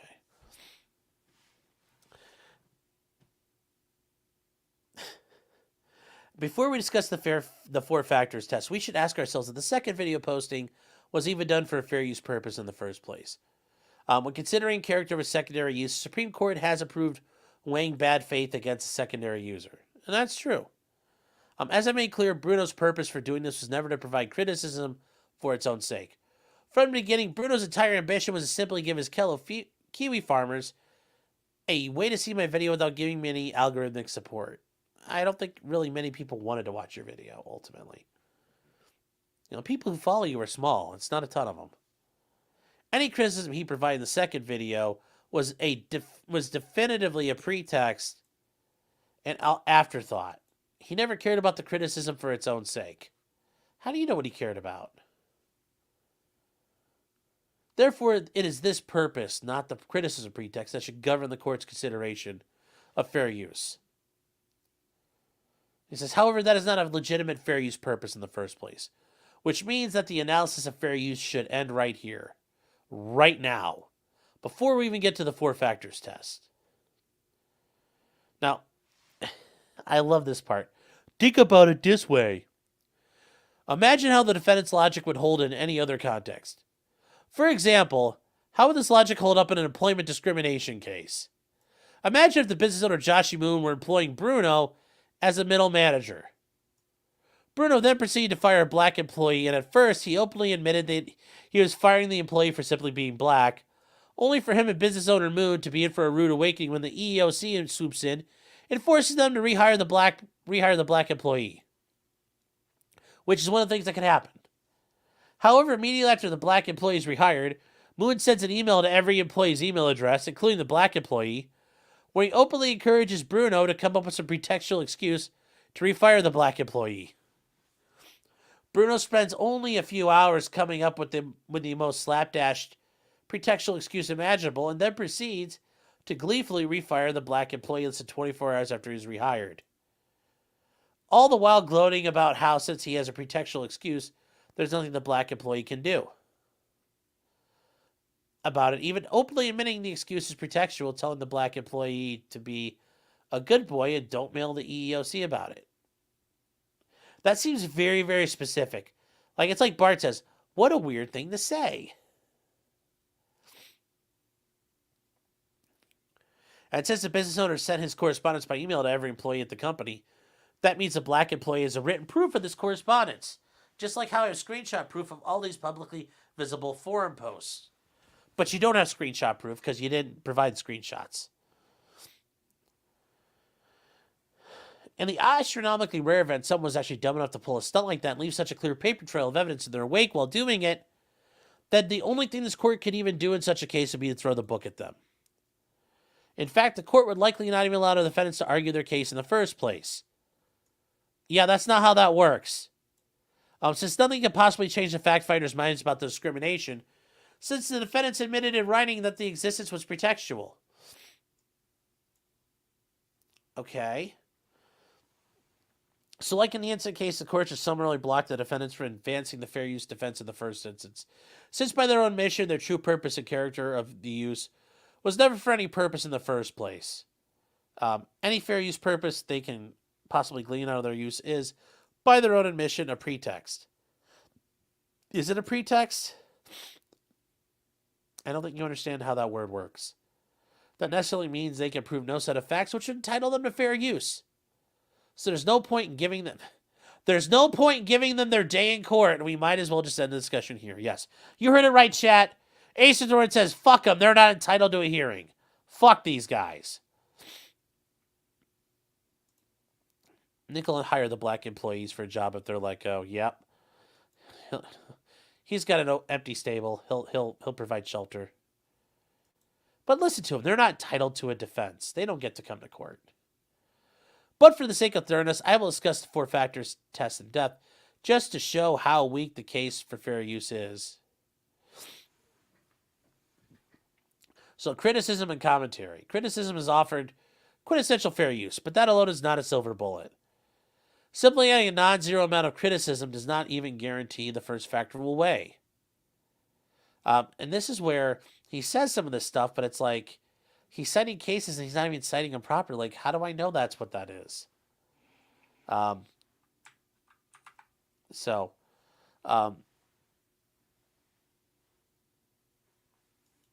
So they talk about, well, the first analysis of fair use may be guided by the examples given.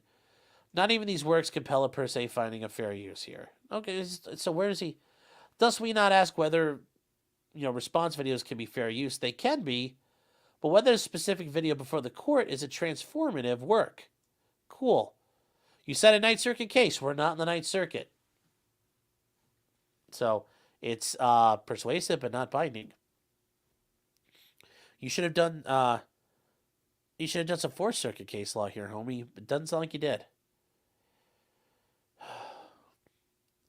The Ninth Circuit, the first factor asked whether and to what extent the use at issue has a purpose or character different from the original, and that use is a further purpose, different character is said to be transformative, but that too is a matter of degree.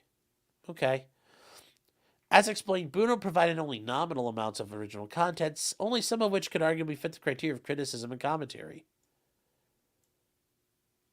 Argued, just like in AWF above, the video mentioned should be viewed as nominally transformative and therefore not favoring fair use. The reason the criticism is so threadbare, and I love how he uses that. He uses this word all the time. Like, he saw the document and he's like, I'm going to use that word. That's a $10 word. It's obvious. It was never supposed to be there in the first place. As I allege, Bruno's goal is never to criticize my work, but simply provide a market substitute where the farm's users could see my video without giving me support. Only when that failed, then and only then do you make the most threadbare effort to slap together something. Anything that can nominally pass off as criticism, and then proceed to repost it after only doing the bare minimum effort. Well, you're saying the bare minimum effort, so are you conceding that he met the goal? Because before you said he wasn't, but now he's done the bare minimum.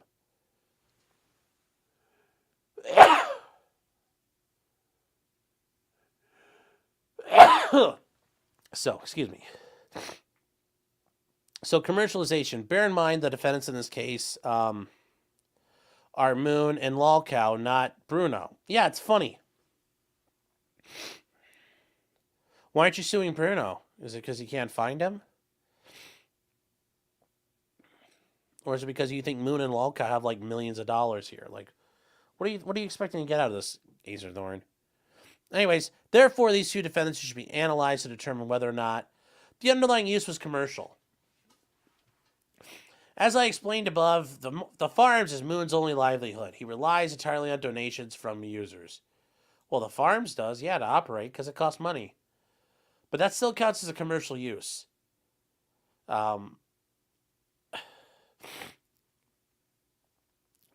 So, in the instant case, as I explained, he talks about Hustler magazine versus Moral Majority.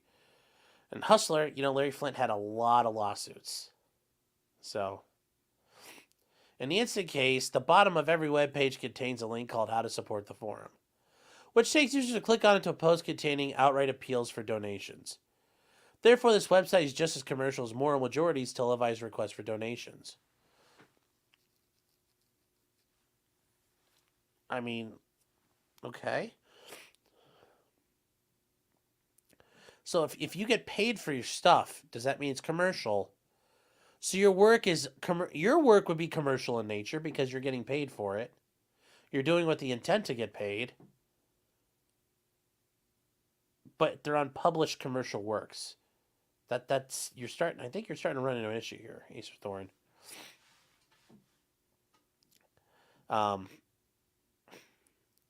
But even the court insists on analyzing Bruno's actions rather than those of the actual defendants. Lest we forget, Bruno's intention was to sabotage my ability to make money off my video. It'd be nice if you actually showed a screenshot of that, because there's nothing there. By depriving me of support, he's also depriving me of ad revenue in both the near and distant future. I don't think that works like the way you think it will. But then he cites Greer. He says, see Greer. God, fucking italicize your shit. Indeed, Kiwi Farms users had been uploading Greer's copyrighted materials with the explicit goal of avoiding anyone accidentally giving Greer money. I mean, that's apparently clear. I don't think it is. Okay. The malicious attempt to sabotage the plaintiff's ability to profit off his copyrighted work should be just as much of a commercial endeavor for purposes of fair use if they actually tried to profit off of it. After all, vandalism is often seen as a worse crime than theft. Theft can sometimes be a crime of poverty or desperation, which is more sympathetic to pure greed. Whereas vandalism is a violent crime that is almost always done out of malice. It's not a crime of violence. Therefore, the court should make a similar finding here. The nature of the work. So he's talking about the nature of the work. As a level of creativity, there are two ways the court could look at the case. And he says, remember, I'm suing over the infringement of my copyrighted songs. But it was my commentary and no Nathan the defendants are seeking to criticize in their second attempt to get fair use. So which should the court look when determining how to decide the second factor? He says it doesn't matter because the second factor weighs against fair use regardless. If we assume the music is controlling, then it's obvious the second factor weighs against fair use, because the music is inherently highly creative. But if we assume that my commentary narration is controlling, then the court should still consider the content to be more creative than factual. After all, the point of me making the video was to give my opinion on a current event. Very shitty opinion, but still, yes, your opinion nonetheless. Opinions are considered creative for purposes of the second factor of fair use. So either way, both sub-factors weigh against fair use. He's like, I win. No matter what, I win. The amount and substantiality of the portion used. As stated, they used literally 100% of my original video, every single last second of it. This necessarily causes the third factor to weigh against fair use per se as a bright line rule. But then they added things to it. So copying an entire work weighs against the finding of fair use. They did more than copy. They added commentary. So now you're saying that's not enough? You really suck at this, Acerthorn. Of course, it's not an absolute requirement. The extent of permissible copying varies within the purpose and character of the use. However, as I explained, the purpose and character in this case was to create a market substitute. To that end, no use at all should be seen as permissible, let alone 100%. But even the court insists on treating the criticism as a true character and purpose of the second infringement. Despite the arguments put forth, that still does not justify 100% copying. Especially considering how the de minimis... Wow, he's using more legal words, chat. His criticism and commentary actually was. So no matter how you look at it, the third factor weighs against fair use, period. Are you sure about that? So the effect on the market here. And,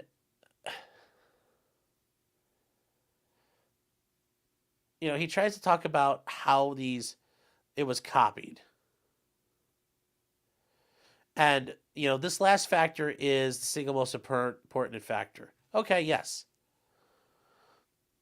So,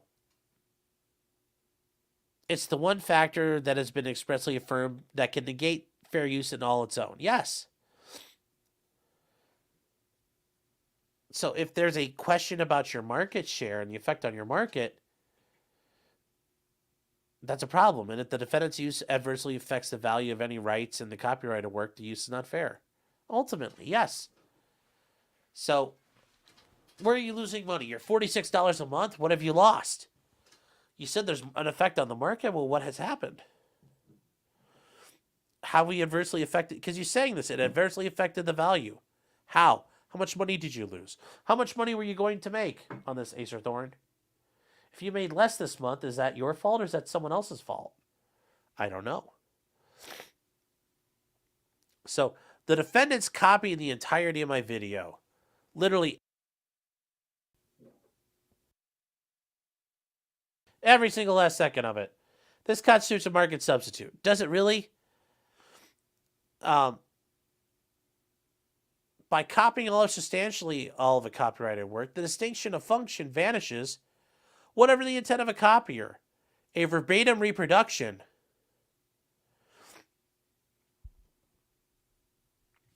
So the second one's not a verbatim reproduction. So, nope, doesn't work. Were a book reviewer to quote the entire book in his review, he would be cutting into the publisher's market and the defense of fair use would fail. This isn't like a book review, though. Then you have... What are you... Excellent pro move, sir. I say period in all my briefs. Yes. I wish you misspelled that as epidemius. Yes, Acerthorn wrote this in between uncooked hot dogs. The commentary goes toward factor 1. The amount of work they take goes toward factor 3. I agree, but he's completely misstating this shit.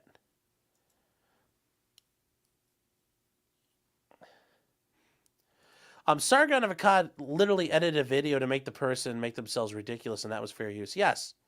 Yes. Completely rearranged it and transformed it. So that's why he makes all these arguments. It's like, homie, I don't think you understand. But he thinks he does.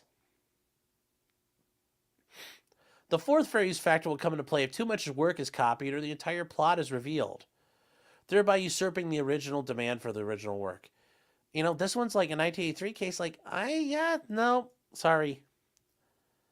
See, also, Mystery Science Theater was absolutely transformative, but they still licensed the movies because, yeah, playing someone else's entire movie with just wisecracks over it, probably not fair use. So now you're not even, like,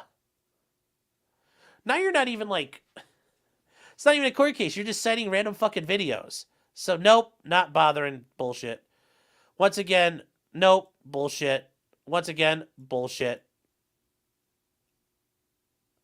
More YouTube things. Nope, don't care. You don't. Nope, not controlling.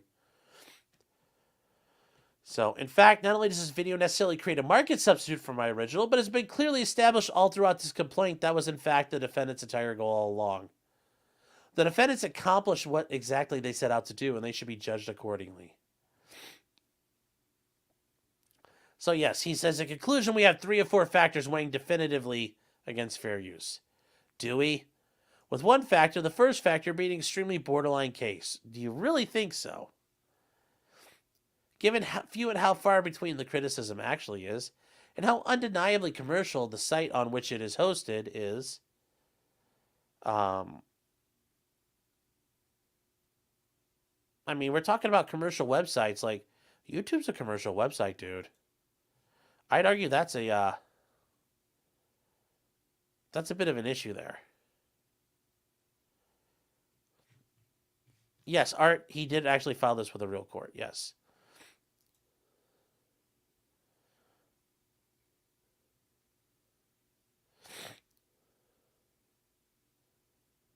Someone counting how often says shots his homie tonight. I don't know. Start the counter.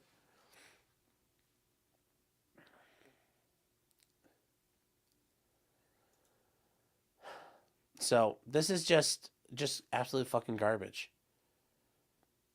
So minimal transformation of the original work is substantially undercut by its undisputed commercial use.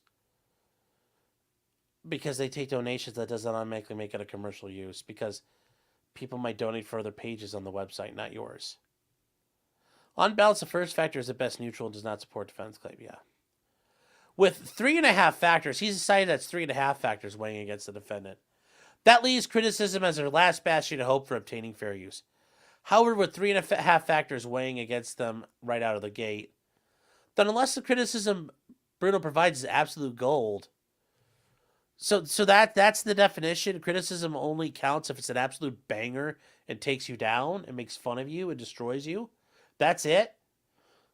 I mean, it can be garbage. It can be like your fucking takes, and it's still criticism. You know, not just disagreeing with opinions, but that's criticism. I disagree with your opinion. Or saying my voice is annoying. That's criticism. But extremely profound, downright philosophical commentary, that the kind that Confucius himself would tip his hat to, then their case for fair use is effectively dead on arrival. Fuck me, dude. I don't know how he can write this and fucking smash hot dogs and scream in his apartment at the same time. So, the archival defense. Moon referred to the first infringement as an archive. In my experience dealing with trolls attempting to infringe on my copyright, this word has come up frequently, so it is worth nominally addressing here. While archival is technically recognized at laws of defense to copyright, it is not easy to get. For starters, in order to be eligible to even raise a defense of archival in the first place, you have to either be a library or an archives employee. That's it. Those are the only two entities eligible to even bring an archival defense in the first place. Even other entities who perform the archival-like function are not eligible for the defense. The statute of 17 U.S.C. 108 does not say an entity such as a library or archives. It just says a library or archives. Ah, yes, he is now a architect of legal legislation and the legislation verbiage. Therefore, that a list of eligible entities should be taken as exclusive. Even if we could assume that the list of entities for the archival defense could be expanded, it'd be preposterous to presume that any random person on the internet is legally employed to reposit whatever copyrighted material he wants in its entirety on whatever website he wants, simply calling out the word archive. Like how one yells out the word safe in a game of tag and expect that to be legally binding. Such a prospect is ludicrous on its face. I know of a lot of things that are ludicrous on their face. And you know what they are too. Even barring that, there's another requirement that the defendants have failed. Whenever the archive copy is kept in a digital format, the copy is not allowed to be distributed outside of the building in which it is stored. As a result, it's legally impossible for any alleged archive of a YouTube video to be available on a publicly visible webpage like this and still be eligible. Therefore, the archival defense should the defendants try to raise it, is frivolous. You would know frivolous, homie. You would know frivolous. My dude, you're frivolous as a motherfucker. No other defenses are even worth nominally considering. None of the songs in the video are public domain. Okay, yeah. My original narration possesses minimum creative spark. And even if it doesn't, the songs certainly do. That's not really a compliment. You're like, look, I kind of fucked it up. I'm a weetard. Like, why would you admit that? The composer signed a contract selling the copyrights to me. The factual allegations of paragraph 30 preclude the innocent infringement defense. The registration for these songs was completed over a year before the infringement occurred. There is no hope for a dismissal. Really? Okay. I'm glad you've settled that for us. I'm glad you settled that for us. I'm glad you settled that for us there, buddy. Gobble, gobble, gobble. He says that the defendants want to attack the registry, the validity. They have the work cut out for them. Since the plain text of 17 U.S.C. 411 makes it clear that the registration can only be invalidated if the defendants prove both that A, that I subjectively knew at the time I submitted the application that some of the information I provided was false, which you very likely could have done. Not simply that I made a mistake, and that B, if I hadn't lied, the Copyright Office would have refused my registration in its entirety. Not just registered under a different category or similar deficiencies. So if the defendants want to raise this argument, they have quite an uphill battle ahead of them. Even if they manage to prevail, it still wouldn't save them in the long run, because if that's the only defense they can raise, would also invalidating the copyright itself, then the worst that could happen, this case is dismissed without prejudice, allowing me to refile the complaint once I obtain a proper registration. In conclusion, there is no non-frivolous defense the defendants can raise. Oh, yes, nobody can be right except me. I ask the court to award me the following relief. First, I seek a declaratory judgment that the copyright songs that were unlawfully infringed upon, by the farms, that Moon and Lolsuit LLC are vicariously liable for the infringement. The infringement was done willfully and maliciously for me, so I couldn't profit. The third declaration not only enables the court to award statutory damages up to $150,000 per copyrighted work infringed, pursuant to 17 U.S.C. 504, but also ensures Moon cannot discharge his debt in bankruptcy pursuant to Section 523. Okay. Statutory damages. I then ask the court to award me of up to $900,000. That's $150K for each of the 6 songs. I ask the court to award me all costs incurred. So far, that includes $85 for the cost of registering the copyright for these songs. That's how that works. Now he says, so far nobody has reimbursed me for that cost yet. However, once it happens, I'll stop asking for it, because at that point, I'll have been reimbursed for the costs for all future infringements. However, since the cost of mailing the complaint is unique, I still want to be reimbursed. Well, reimbursed. Good job there, Stabby. So, no, you don't get the $85 back. That's your cost of business. The $15 for the cost of printing out this complaint and mailing it in a priority mail flat rate envelope. Other costs will be assessed when I get the judgment. I mean, yeah, some of that, like the cost of filing the lawsuit, yeah, those are costs.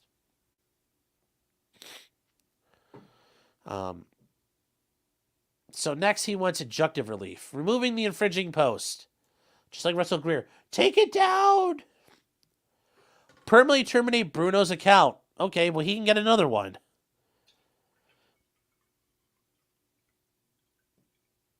Take whatever is necessary to prevent future infringement of the songs. Okay. By telling people to take them down or get rid of them. I mean, I thought that's what you wanted. And prevent Bruno from rejoining the site after being banned. Like, how the fuck is he going to do that? How would he do that? So, as he explained, he's still entitled to it. Okay. In addition, he asked for whatever relief the court in its sound discretion believes necessary to make him whole. Yes. Okay, so David Stebbins. All right. Holy cow. Fucking crazy guy. Yes, $85, LOL. It's a reasonable request. Yes. Acer's watching this right now, isn't he? I don't know if he is, but yeah, get good, David. Gobble, gobble, gobble, gobble.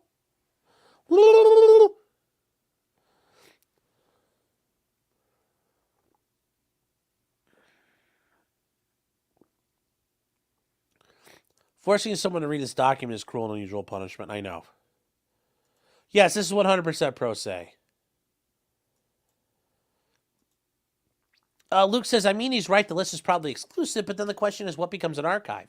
Yes, but here's the thing. Notice he didn't find any case law that supported his argument, so he's only relying on the statute, which isn't necessarily, that means probably not good for him. Also, when that law was written, did they contemplate the idea of what an archive would be? Because remember, the Copyright Act was passed in the 70s. So things have changed since then. 1970 was almost 60 years ago, when you think about it. No more homies. Okay, I'll call him Essay. I'll call him Blood.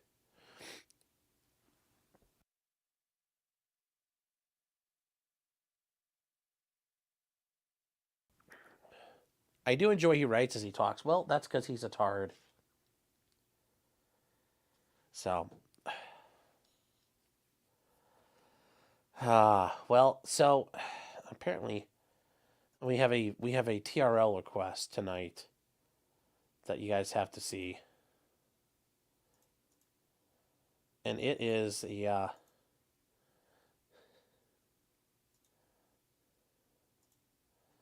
so apparently you guys are going to want to see this, and I will show it because I am benevolent in that regard. Oh, where is it? You guys are asking for proof of Clyde tonight. I got proof of Clyde tonight for you.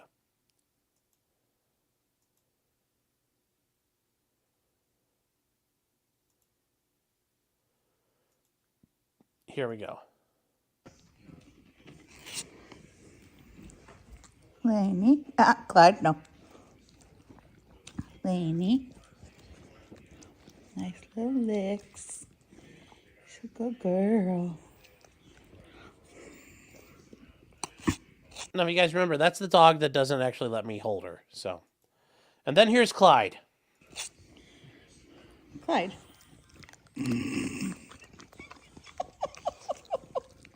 As you notice, he doesn't even grab any of it. So, and then we get, there's a couple, well, and then we get to, she doesn't, Lainey gets a second stab at it. Nice. Little licks. Good girl.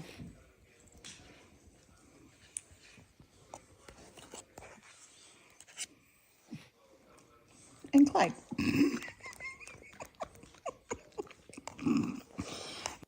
So, yes, Clyde is still alive, guys. You guys are asking, did Clyde grunt? No, Clyde does not grunt. When he eats, when you give him people food, he kind of goes, like when he eats it. It really does. Why are there 600 animals? We are watching 2 dogs for a friend. So, there.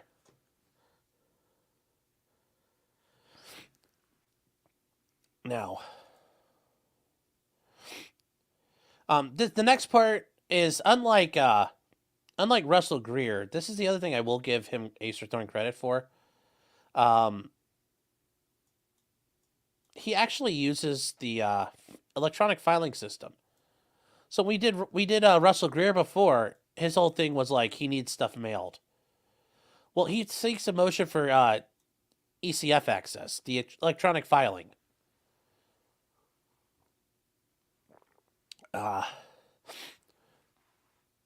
So he's allowed to get it there, and he's actually seeking it.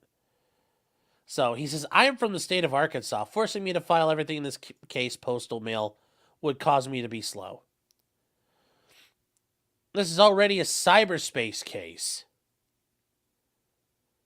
So, as such, it's only fitting the case be litigated in cyberspace. It's going to get eventually dealt with in real life, Stabby, so you better figure out a way to handle that. I have experience using the ECF, yes. I've filed my fair share of copyright infringement cases since 2021 in the Northern District of California, where you've been declared a vexatious litigant. Since that is where YouTube is located, the court can see that I have several years of experience filing electronically in that court, and that experience is likely to carry over here.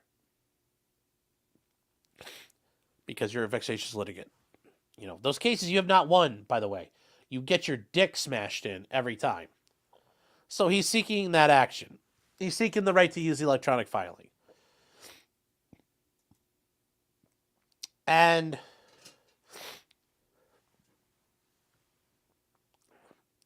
immediately after that,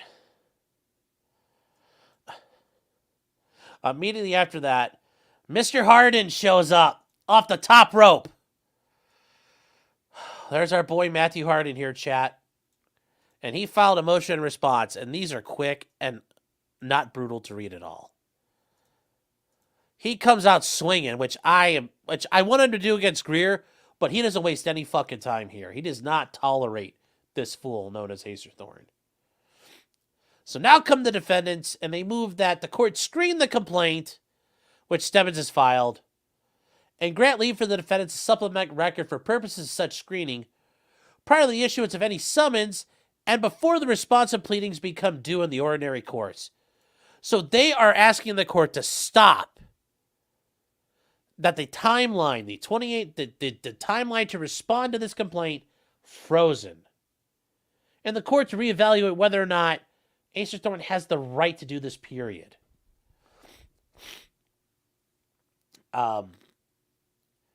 They point out that here are the issues. Acerthorn lives in Arkansas, and the gravamen of the complaint. The substance of the complaint appears to be a video that was posted to YouTube. One might naturally query why the plaintiff elected to sue in West Virginia. The answer to such a query is that the plaintiff's a notorious vexatious litigant who has been barred from filing complaints such as these in every other available federal forum. He is out of the Western District of Arkansas, where he resides. He's a vexatious litigant, and the court there has posed a pre-filing injunction upon him over a decade ago, and this is when he sued his dad. And the 8th Circuit upheld that. Remember when he talks about running like a bitch to courts? Well, Stabby, you ran like a bitch to the courts already. You can almost argue every time you run to the courts, it's because you're crying like a bitch. Don't make fun of me. Wah, cried Acerthorn. But guys, a pre-filing injunction is pretty fucking serious. A pre-filing injunction means you have to file it with the court first. They review it. And then they let you go forward if it's good. Or if they think it's sketch, they're like, nope, you don't even get to file it. You don't get to file it or serve it. It literally prevents people like him from doing shit, okay? Then the Northern District of California, where YouTube does business and where Stebbins has filed his most recent copyright suits, declared him a vexatious litigant and imposed pre-filing injunctions against him in his case versus Google. The additional requirements for pre-filing review applied to all suits involving YouTube and suits alleging copyright infringement. Yes, indeed, he has appeared to have filed suit in West Virginia, specifically to evade the pre-filing requirements, which he would be subject to in the other jurisdictions. This, too, is part of his pattern. And another U.S. District Court has specifically held that his practice of filing suits in new courts in an attempt to evade the orders of other courts with which he's better acquainted is itself abusive. You know, and this is great because Harden is just using, he's not even bringing up other cases. He's just saying, this is what Acerthorn does. Not even other people, just Acerthorn. The court finds his practice of filing lawsuits in the Eastern District and waiting for them to be transferred to the Western District is a transparent end run around the filing restrictions. And that's what he would do. He would file it in the Eastern District courts, and when they'd say, wait, this should be in the Western, they would transfer it over to the Western and say, oh, this case is already good, run it. And the courts would be like, whoa, wait, no, we can't do that. They're like, wait, he tried to pull a fast one on us. And the courts don't like that. That's what shitbags do. Am I saying Acerthorn's a shitbag? I guess. They've also, as this court has recently held, the Southern District of West Virginia, less than a year ago, said, whereas here a plaintiff seeks proceed in forma pauperis, a court must dismiss the case upon determining it's frivolous or malicious, or fails to state a claim upon which relief may be granted, or 3, seeks monetary relief against a defendant who is immune from such relief. Okay. Also, that he has attempted to file suit against judges or judges against the United States in the Court of Claims. As another end runner, district courts have failed to grant him judgment. And that's the thing he does. If he doesn't get what he likes, he sues you then. He's tried to sue judges in district courts, and it doesn't work. You know, the screening is meant to designedly discourage the filing of and waste judicial resources and private resources, because no one has to spend money on this. You know, the baseless lawsuits that paying litigants would never do because the cost of the bringing the suit, because the threat of sanctions for vexatious suits. Like, if you paid for this, the court could sanction you and fine you personally if you're a party. They would fine the attorneys. But he's representing himself, but he doesn't have any money. So fining him and sanctioning him doesn't matter because he's broke and poor. And when conducting a screening, the courts have the unusual power to pierce the veil of the complaint's factual allegations. Because remember, the court is supposed to presume the complaints are true on their face, at least for the initial purposes of determining whether or not cases move along, and determine whether or not they're clearly baseless. Stabby neglected to provide this court his history of pre-filing injunctions. Notwithstanding the orders of the above-cited U.S. District Courts and the 8th Circuit Court of Appeals, including specifically orders which reference YouTube and claims purportedly arising under copyright. Therefore, they want to supplement the record and show that he's violating the rules. And they want to reserve all rights to proper and timely service of the complaint and all appropriate defenses if the court rules this case should proceed past the screening stage. So Acerthorn filed his complaint, and then these guys are responding. But they're reserving all their time. They're asking it to be reserved because the court says, no, we're not doing it. They still want their time to respond because this is going to eat into the clock otherwise. Unlike Russell Greer, they're doing it the right way. Not just asking for a stay and assuming it's met. So there's Matthew Harden, the defender of the farms. And then a certificate of service. They then quickly oppose the ECF access.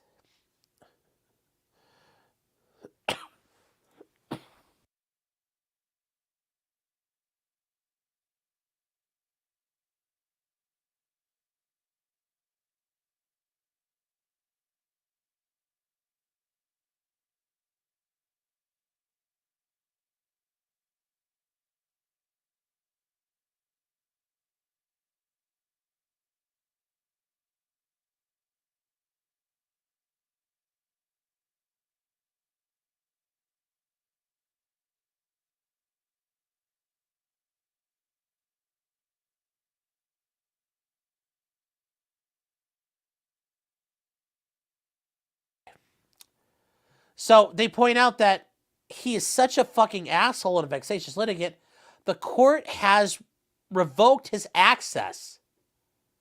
That's how big of a fucking dickhead he is.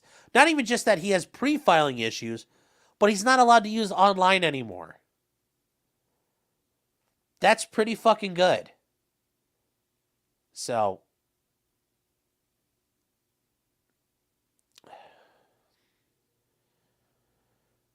how bad is Dayton, Ohio? Pretty bad. It's a horrible place. So they're just pointing out this is bullshit. He should not have access. They submit good cause does not exist, and they're going to make... They're saying, suffer, Acerthorn. You must suffer. Given his abuse of the systems. I'm sure he's going to gobble hard over this, too. Gobble, gobble. Gobble, gobble. And then this is the order from the Northern District of California. And this is the order denying plaintiff's motion to set aside judgment and motion to reconsider. And this is all he does. Every time he gets a denial, he spends forever, just like Russell Greer, saying, wait, court, you got it wrong, but I need you to rethink this. So he pointed out a motion to set aside judgment under Rule 60. And it's to the order granting the motion to dismiss and declare him a vexatious litigant. The motion to set aside judgment, however, also requests the court to reconsider several interlocutory orders. So Google followed a timely motion to vacate, bringing awareness of the plaintiff's procedural noncompliance regarding the in effect motion for reconsideration embedded in his motion to vacate. The plaintiff responded by filing a formal motion leave to file a motion for reconsideration. Following appropriate procedure, his motions are denied. So, Stebbins operates a YouTube channel under the name of Acerthorn. He performed a live stream on his Twitch channel that can be accessed here. The live stream included a staged discussion about a video game called Dark Souls, which included staged expressions such as his facial grin at a timestamp and can be viewed. He copyrighted the stream in January with the U.S. Copyright Office. If he's got the money to fucking copyright every fucking thing he does, how is he proceeding in pauperis? Another YouTube channel goes by Acerthorn, the true Acerthorn, was created to harass and dox the plaintiff. Allegedly infringed on the registered copyright by using a screenshot of his face at the timestamp mentioned above and using it as the channel's icon. So he issued a DMCA notice to Google. However, Google did not remove the infringing content and instead requested additional information. The current claim was filed after Google filed an opt-out form in response to plaintiff filing a claim against Google with the Copyright Board. So, he filed his initial complaint as missing a few pages, so he corrected it. Google filed a motion to dismiss and declare him a vexatious litigant in March. The court granted the motion on August 31st. The following day, Acerthorn filed a motion to set aside. In his opposition, Google noted the motion to set aside included several challenges to interlocutory orders, which must abide by local rules. Mainly that you have to file a motion of leave. So that's the beauty of him doing all this. So he filed a motion to leave to file a motion for reconsideration. So their standard review there, that's all great. The motion to leave for reconsideration, he fucks it all up. So they get to the part here. The court denies his motion to leave for file. Because it was filed on after the judgment was rendered, the motion is moot. That adjudicates fewer than all the claims and may be revised at any time for the entry of final judgment. Any arguments aimed at interlocutory orders in the motion to set aside will go unaddressed here because he did not properly file a request for leave. It's a big deal. You got to follow the rules. Got to follow the rules, guys. The motion to set aside the judgment. He brings several arguments, many of them repeated from past filings, that attempt to flesh out the egregious oversights. This is what he says. The court's so wrong in their analysis. We find the plaintiff's arguments are unpersuasive. We do not address the legal standards set forth above. And our further evidence that he should not have access to the court's filing system as a vexatious litigant. Specifically, did not point out factual or legal mistakes that were inadvertent or surprising under the appropriate legal standards. And that's the issue. He just says you're wrong. Every time he gets a ruling, he says, but you're wrong. Why are we wrong? Because you're wrong. Literally nothing disagrees with us. But you're wrong is the only argument he makes every time. The court's wrong. Which is hilarious given what he, the bit of the video we watched earlier. It's almost like it's a big fucking self-report. He's holding the mirror up and doesn't realize he's looking at it. There was no excusable neglect. Lastly, the plaintiff has not shown why any extraordinary circumstances should prevent the prosecution of this action. So, yeah, he got nuked, and this just happened. The 27th. So, good job, Acerthorn. You're done. Now, what's going to happen from here? Eventually, this is going to get tossed. The vexatious definitely has a minimum temperature of 107 degrees. Yeah. So is this going to get tossed? Yes. It's hilarious, though. It's hilarious. These lolcows are kind of looking after each other. And, oh, they're seeing one guy did something. I'm going to try that now. And they're going to just kind of cannibalize the opinions and things that one guy got kind of a win on. So, yeah. This sounds a lot like Chili's actions. Yes, but Chili is not as retarded here. But yes, if you go look through Acerthorn's cases, it's just motion to reconsider, motion to set aside, do, all the way down. So, I just thought it was interesting. This finally happened. I'm surprised it took this long. But he's going to lose, and it's going to be hilarious because he will just keep posting shit for days and days and days and days and days and days and days in response to this. And once he starts doing that, guys, we will come back because it'll be just as funny.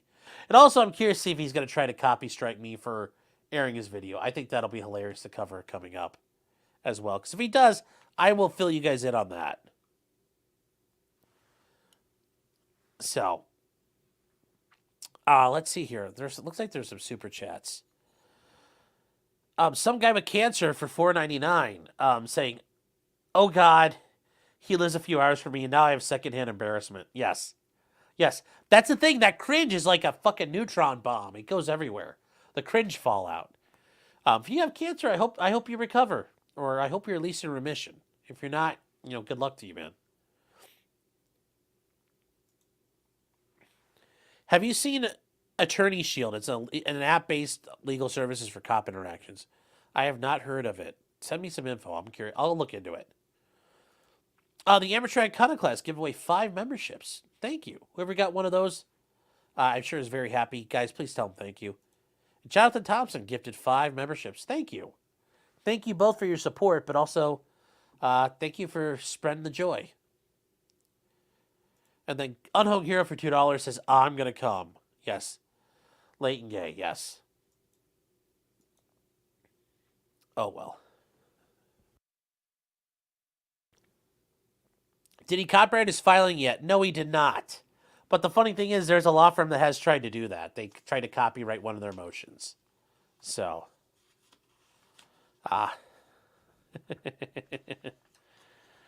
So. It does.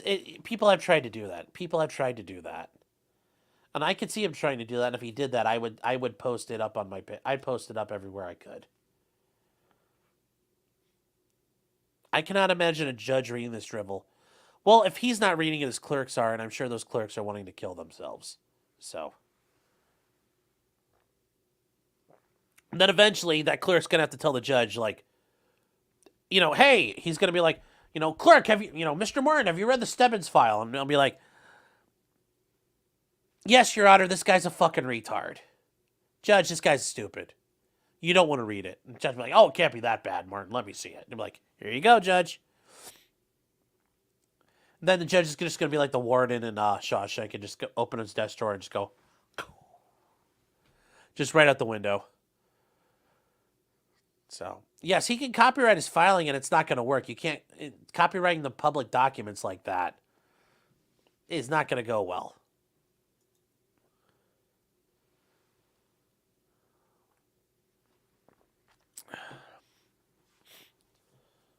So, I can print it out and sell to people.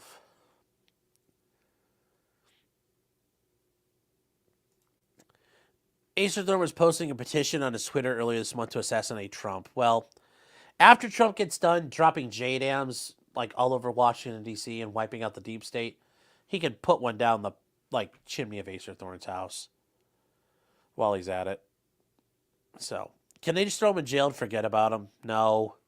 He's in his own personal hell of a jail, so let him stay there and rot.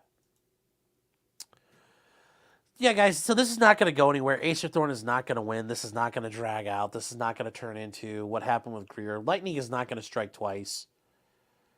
Hardin is going to crush him like a bug. And it's going to be great to watch. And I think, there's no... And I'm not saying that because, he's filing all the right things. He's answering these all the right way. So... Oh, Luke is saying Richard Allen just hit his initial goal of 25K by over $1,000. Whoever, if you guys did donate, thank you very much. You guys are good people. He really needs it. But yes, he looks like he's going to need about 40,000 total. Yes, but 25 is a hell of a good start. Ag saying, does Acer have a dog? I know, and I hope God Almighty imagine that. What do you mean he won't win? The man is a born winner. Look at him. Yes. Yes, he's such a winner. So.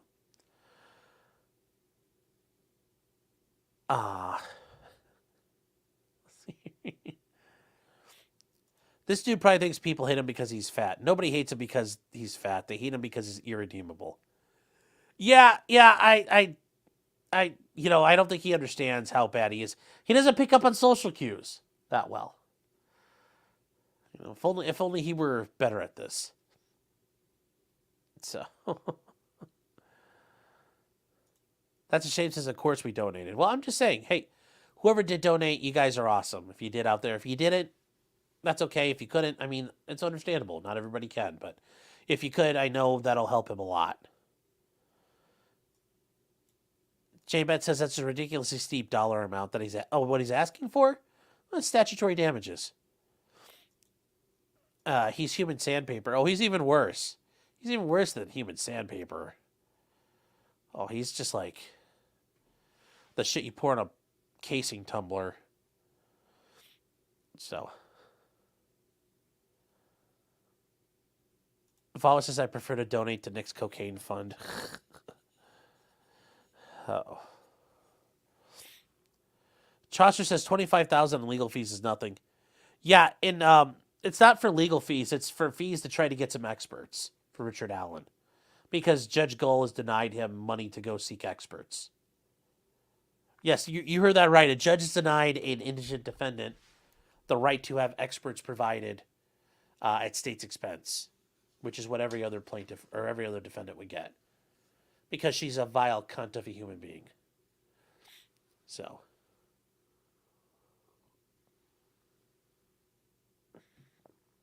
So, yeah. Samaj saying, what, that can happen?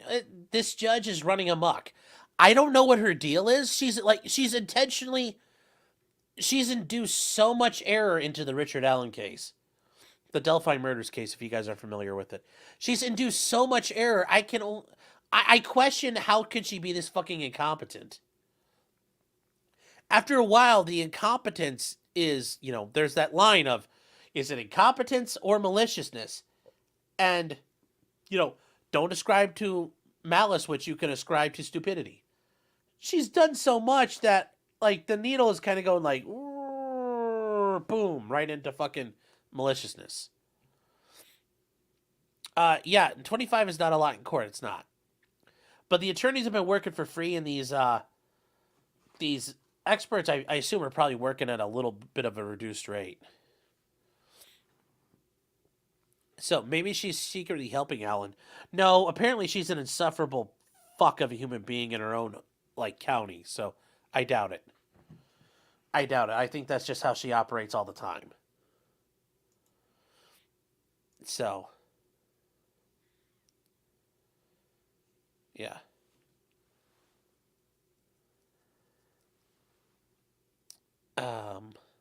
Yeah, it's all over Vegine hairs. They're all matted and rotted. I'm sure. She's got blue waffle going on. So, yeah, that's, let's see here. What are we checking to make sure nobody's lost their mind? So.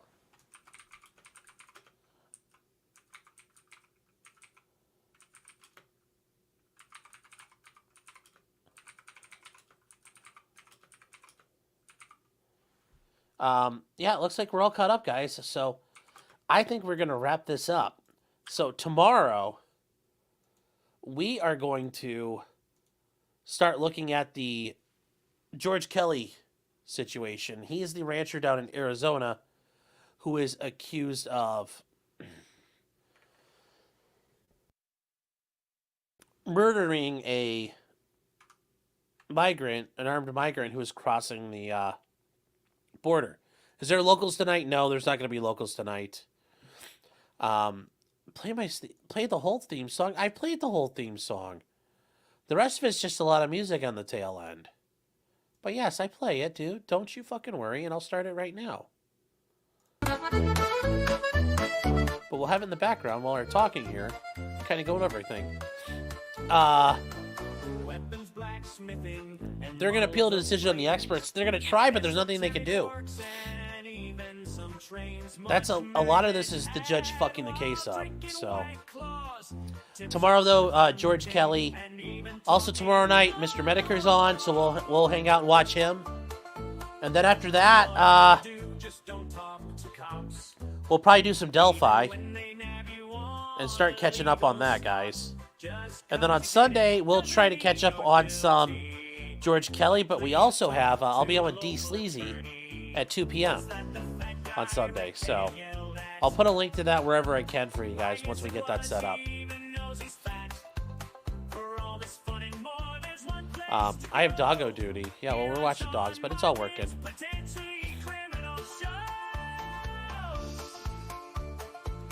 So I'll look at the Attorney Shield thing if you guys send me that info. So, in the meantime, guys, thank you to everybody. Yep, Medicare's still alive. He's kicking it.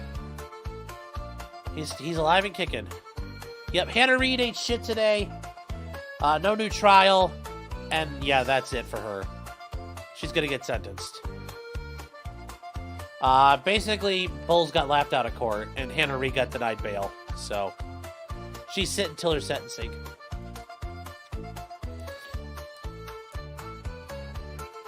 Yeah, see, Tilly, this is all the back end is. So anyways, guys, thank you for being here, everybody on Twitter, Twitch, and everybody here on YouTube. Thank you so much, guys. Thank you to all the super chatters. Thank you all the comments, period. So, take care, everybody, and good night, guys.